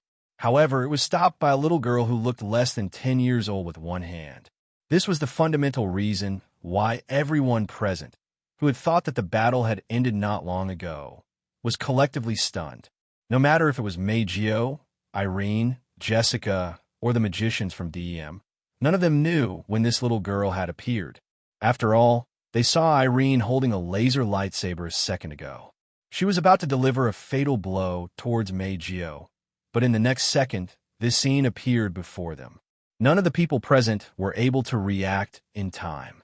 While everyone's mind was still in a mess, the petite girl who blocked Irene's laser lightsaber with one hand holding the parasol raised her head from under the parasol. A beautiful face that was as delicate as a doll and a pair of eyes that were as deep as the sea was exposed to the air. In the next moment, a childish voice containing incredible majesty came from the girl's mouth and entered everyone's ears. "It's about time to put away this eyesore of a sword, right? Little girl." No matter how one looked at it, it was very obvious that the petite girl should be the smaller one. However, the words that were full of dignity from the other party's mouth caused everyone present to have the illusion that Irene was the smaller one. At the same time, they were awakened from their stunned state one after another. Irene's expression tensed up when she reacted. She subconsciously put away the laser lightsaber in her hand. With the propulsion of the ejector on her back, she instantly flashed in front of Jessica and the others, creating a distance between them. Looking at the beautiful little girl who was as beautiful as a doll, Irene didn't look down on her at all. Instead, her face was full of seriousness. It wasn't just because she casually blocked her full-powered attack. It was also because Irene felt suffocated from the girl's body. She felt suffocated when she encountered someone who completely suppressed her in terms of strength. Irene has only felt this suffocating feeling from one person before. Now, this little girl who had mysteriously appeared without her noticing and blocked her attack gave Irene a second terrifying experience. Irene tightened her grip on the laser lightsaber. She spoke in a deep voice. "Who are you?" "Me?" The petite girl lifted her chin. A smile appeared on her delicate face. "Not Suki Nangong, yes." The person who blocked Irene's attack and saved Mei Jio without anyone noticing was one of Wu Yan's familiars. The Witch of Space, not Suki Nangong. However, this demon killer, who was known by everyone in the world of blood-devouring frenzy, was nowhere to be found in the world of date battle. Not Suki Nangong? Irene frowned. She started searching for information in her mind. Of course, she couldn't find anything. She could only stare at Not Suki. "I've never heard of you before. You're also an elf?" "Elf? Elf?" Not Suki pursed her lips and nodded in a non-committal manner. "Let's assume that for now. You're not human, an elf that has never appeared before." Irene gritted her teeth, her eyes filled with uncertainty. An elf that hasn't been confirmed isn't anything to be surprised about. To Irene, whether or not she's an elf doesn't mean that she's an enemy. What surprised her the most was not Suki's ability to casually block her full-powered attack. Could it be that this was an existence whose power was comparable to that of the Red Devil, Ito Shido? Jessica and the magicians from Dim looked at each other. They didn't know what to do. They all stood behind Irene and didn't do anything. Not Suki seemed to be happy with this. She stepped into the air, turned around, and looked at Mei Jio, who was looking at her in a daze. "Well, with your strength, it is not easy for you to work so hard." Looking straight at Mei Jio's unfocused eyes, Nayu nodded. "Leave the rest to me." "Who are you? Why did you save me?" Hearing Nayu's words, Mei Jio really wanted to ask, but she had lost her voice and could only stare blankly at Nayu, unable to say a word. "There's no need to doubt it. I did come to save you. No, I should say that I've been watching over you all this time." Natsuki seemed to have seen through Mei Jio's thoughts. She raised her expressionless face. "Ever since that fellow explained to you how dangerous that Elaine fellow is..." Hearing this, Mei Jio's eyes widened slightly. Uncontrollable ripples appeared in her eyes. At this point, no matter how stupid Mei Jio was, she could understand the general meaning of Natsuki's words. In other words, during this period of time, Natsuki had been by his side looking after him and protecting him. She was entrusted by that guy Natsuki mentioned. As for who that guy is, there's no need to guess. Because from the beginning to the end, there was only one person who had explained to Mei Jio how dangerous AI Lien was. Wu Yan. So, from that moment onwards, Wu Yan has been protecting her in disguise. Ever since, including now, when she lost her voice. She's completely useless. Wu Yan's figure flashed through her mind. An indescribable feeling rose in her heart. It's like joy. It's like apology. It's like guilt. It's like the clouds have parted and the moon has risen. That man is really protecting me. When she thought of this, Mei Jio's eyes couldn't help but water. She opened her mouth as if she wanted to say something, but she had lost her voice. Even if she didn't, she would only be able to choke on her sobs. Sigh. Seeing this scene, Natsuki sighed. She was connected to Wu Yan, so she knew about Mei Jio's situation. That's why Natsuki felt helpless. That's why I hate this little girl. She cries so easily. She's so annoying. Natsuki turned around and looked at Irene, Jessica, and the DM magicians in front of her. She said impatiently, "What are you waiting for? That's all for today. Little girls, you can leave now."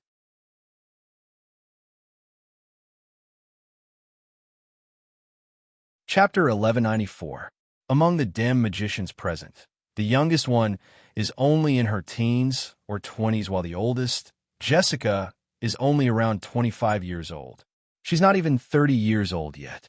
Yet, at this moment, a little girl who isn't even 10 years old is calling them little girls. She even used such a condescending tone. What kind of feeling is that? The other magicians and Elaine didn't say anything, but Jessica, who had the worst temper, couldn't hold it in any longer. She spoke with hatred. "It's just a mere elf. Do you think I won't tear your mouth apart?" "Oh." Natsuki narrowed her eyes and laughed. Then, who was the one who led a group of little girls to attack a mere elf? Only to be humiliated by a mere elf, and have no choice but to be rescued by others. That's because that monster's angel has an advantage in group battles. Jessica gritted her teeth. Her fox-like eyes revealed a deep sense of resentment. "If I'm alone." Natsuki glanced at Jessica and sighed. "You look older than me, but you don't even dare to admit your failure. Your temper is also like a brat. That's why I call you a little girl." "You." "Enough. I don't have the time to bicker with a little girl." Looking at Jessica's gloomy appearance, Natsuki said expressionlessly, with one hand holding the umbrella and the other on her waist, "If you're not satisfied with the way I address you, I can change it. Old hag, you." Jessica's entire body trembled. Her foxy eyes that were filled with haze were immediately replaced by dense, killing intent. "Not even an old hag?" Natsuki's lips curled up upon seeing Jessica's reaction.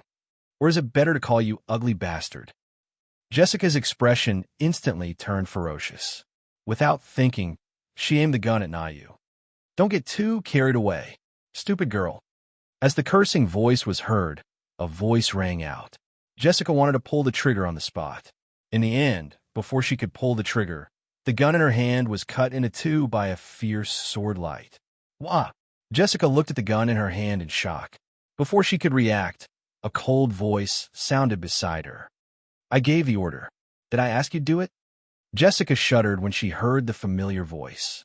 How could she not know who had unleashed that sword light? Jessica turned her head and looked beside her. She immediately saw the laser lightsaber in Elaine's hand. A cold and emotionless face. Executive head. Jessica's forehead dripped with cold sweat. How could you fall for the other party's provocation so easily? Jessica, to think that you're still the only person who's inferior to me in the current dim. Elaine shifted her gaze away. Her voice no longer contained any emotion. "I will report this to Ike. You should prepare to train for a few more years. Don't go on missions for the time being." Executive Minister. Jessica turned pale with fright, but attracted Irene's unquestionable words. "What? Do you have a problem with that?" Elaine's emotionless tone made Jessica understand. "I'm afraid there's nothing I can do about this." Immediately, Jessica lowered her head. Her fox-like eyes were filled with hatred and killing intent as she glared at Nayu in front of her. Her heart was filled with hatred. It's all because of this damn brat. Jessica made up her mind. Even if she can't go on missions after returning, she will make a hole in Natsuki's body. Unfortunately, Jessica had already forgotten about it. That damned brat in her eyes had just blocked an all-out attack from the executive director that she was so afraid of with his bare hands. He saw the resentment in Jessica's eyes. However, Natsuki's expression didn't change at all. Instead, she looked at Irene with a hint of approval in her beautiful eyes. Looks like the magicians in the dim are not all undesirable, even if the so-called magician name is just a fake. Fake? Elaine frowned. Her gaze sharpened. What is the meaning of this? Who knows?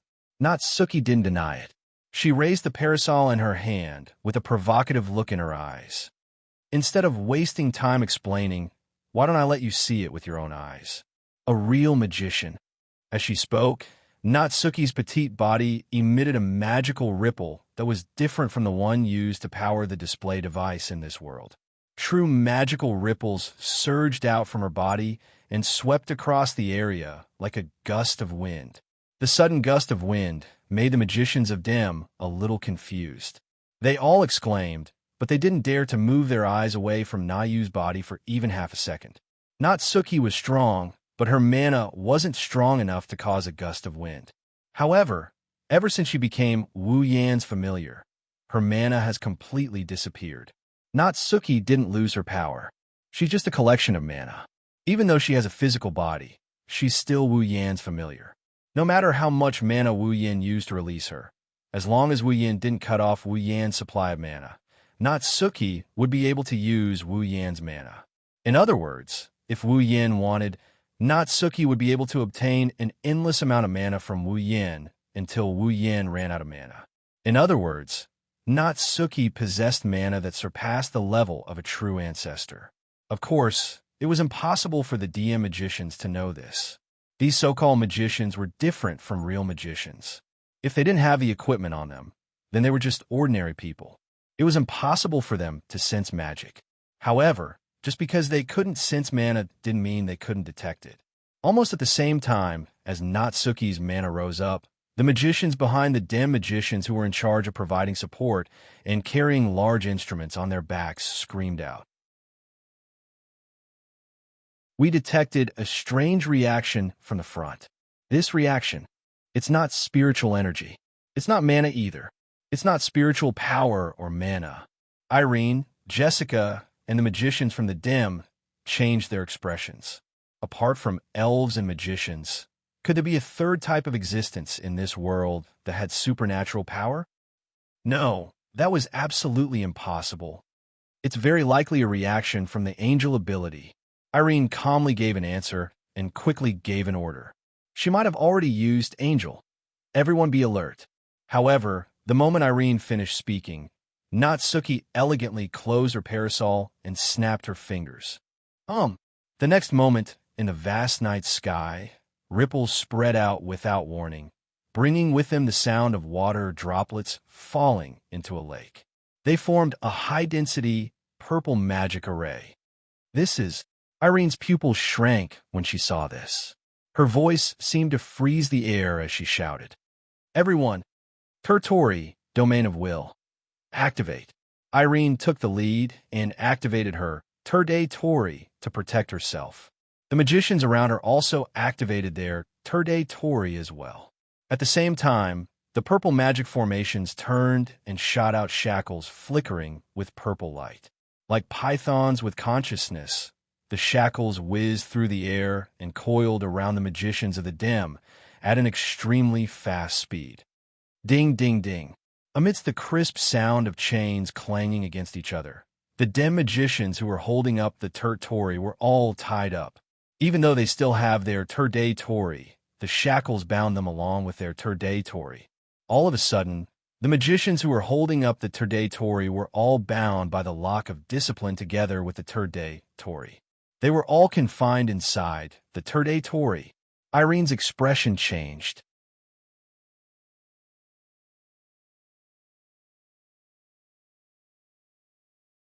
Chapter 1195. Executive Minister. Looking at the Terde Tori that surrounded them being bound by the lock of commandment, the Dim magicians all exclaimed in shock.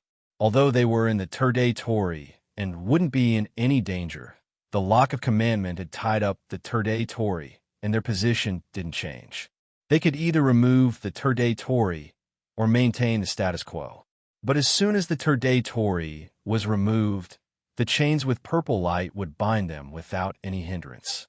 But if they maintained the status quo and maintained the state of the Terde Tori, these Dim magicians would be no different from being directly bound.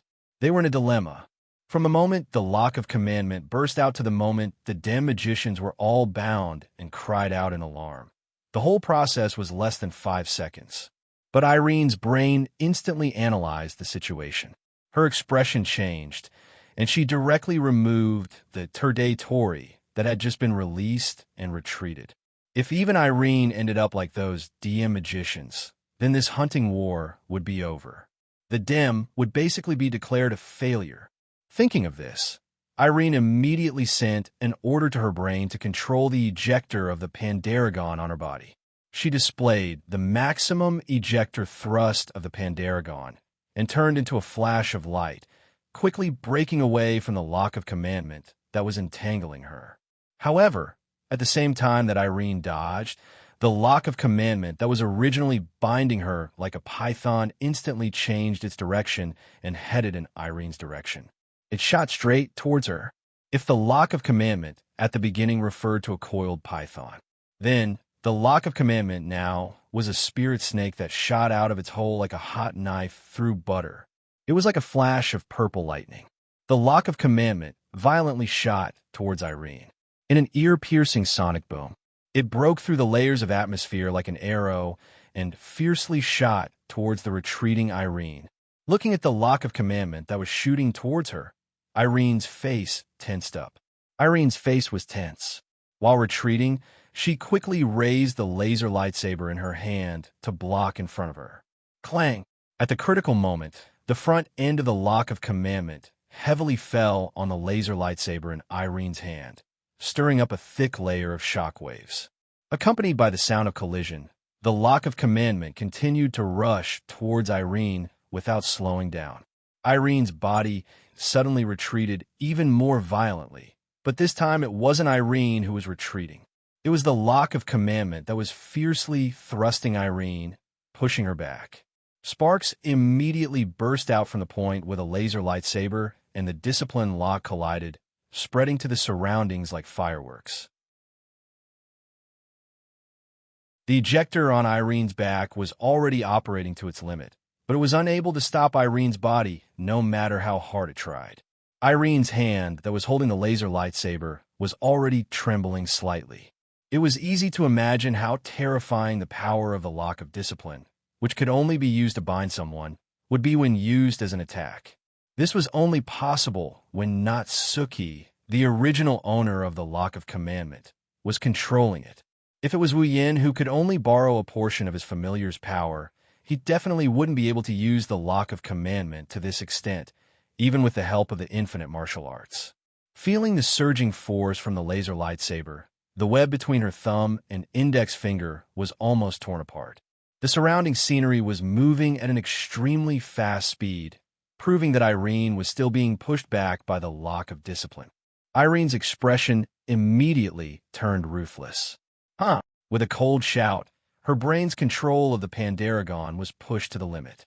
Irene seemed to have received help from the gods. The strength in her hand exploded, and she lifted the laser lightsaber up. Clang! Another clashing sound rang out, but this time it was the discipline lock that struck the laser sword like a spear and an arrow that was sent flying by Irene, shooting toward the sky. The next moment, Irene, who sent the lock of commandment, fell to one knee in the air, panting heavily. Her eyes were filled with exhaustion, and her brain was throbbing with pain. Even for Irene, controlling the Pandaragon to the limit will consume a large portion of her stamina. After this first clash, it's clear who's stronger and who's weaker. Natsuki could easily block Irene's full-powered attack. But Natsuki used who knows how much of her power, but Irene used all her strength to block it, and she was as tired as a dead dog. There's no need to continue guessing. Anyone with a discerning eye can see that Irene won't be able to defeat Natsuki. This made Irene, who had personally experienced this scene, as well as Meijio and the magicians of Dem, who had witnessed this scene with their own eyes, all change their expressions. Irene's expression turned ugly. Meijio and the magicians from the Dem were shocked. The ones who understood Irene's strength the most were the magicians from the Dem. Meijio, who was forced into a corner by Irene, knew Irene's strength very well. Without a doubt, Irene was a magician who was stronger than normal elves, and even stronger than all elves.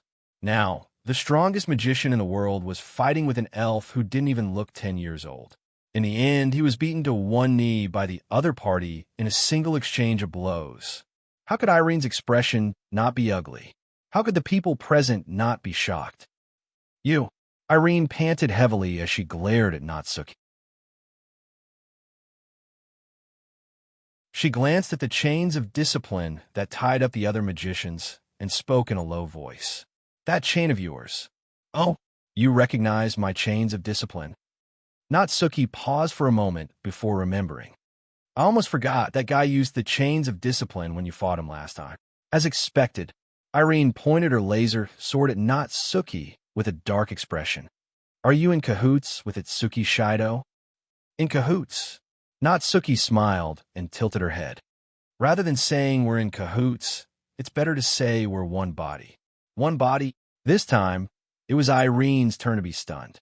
Let's put it this way. Natsuki raised her parasol again and looked at Irene expressionlessly. You can think of me as an angel with consciousness and a body that can move on its own. Itsuki Shido is my master. An angel that has consciousness, a body, and can move on her own. The magicians held their breaths. Irene clenched her lightsaber tightly. She couldn't take her eyes off Natsuki anymore. No wonder you're so strong. You're Itsuki Shido's angel. Irene frowned. Even an angel is so special. Is that why Itsuki Shido is so strong? If that's what you think, it's fine. Natsuki pursed her lips. After all, even for that guy, an existence like me could be considered as one of his trump cards. Hearing this, Irene felt relieved. But at the same time, she couldn't help but feel that this was a thorny problem. Wu Yan's terrifying power has always been a thorn in Irene's heart. Irene always thought she was the strongest existence in the world. The power that Natsuki displayed made Irene's heart palpitate. Fortunately, Natsuki was a wordless angel. Otherwise, the appearance of a second existence that was more powerful than her would be a huge blow to Irene. Natsuki's words made Irene feel better, but the problem isn't solved. Since Natsuki is that guy's angel and has the same level of power as him, Irene won't be able to take the diva from Natsuki Shido. The mission this time could be declared a failure. Thinking of this, Irene couldn't help but feel a sense of unwillingness in her heart. As will court's most loyal subordinate, Irene has already failed to capture Wu Yan once. She won't allow herself to fail a second time. However, she can't get past Natsuki. What should she do? You're tuning in to the Warrior Lore YouTube channel. Don't forget to subscribe and join us on this journey to catch the most captivating stories.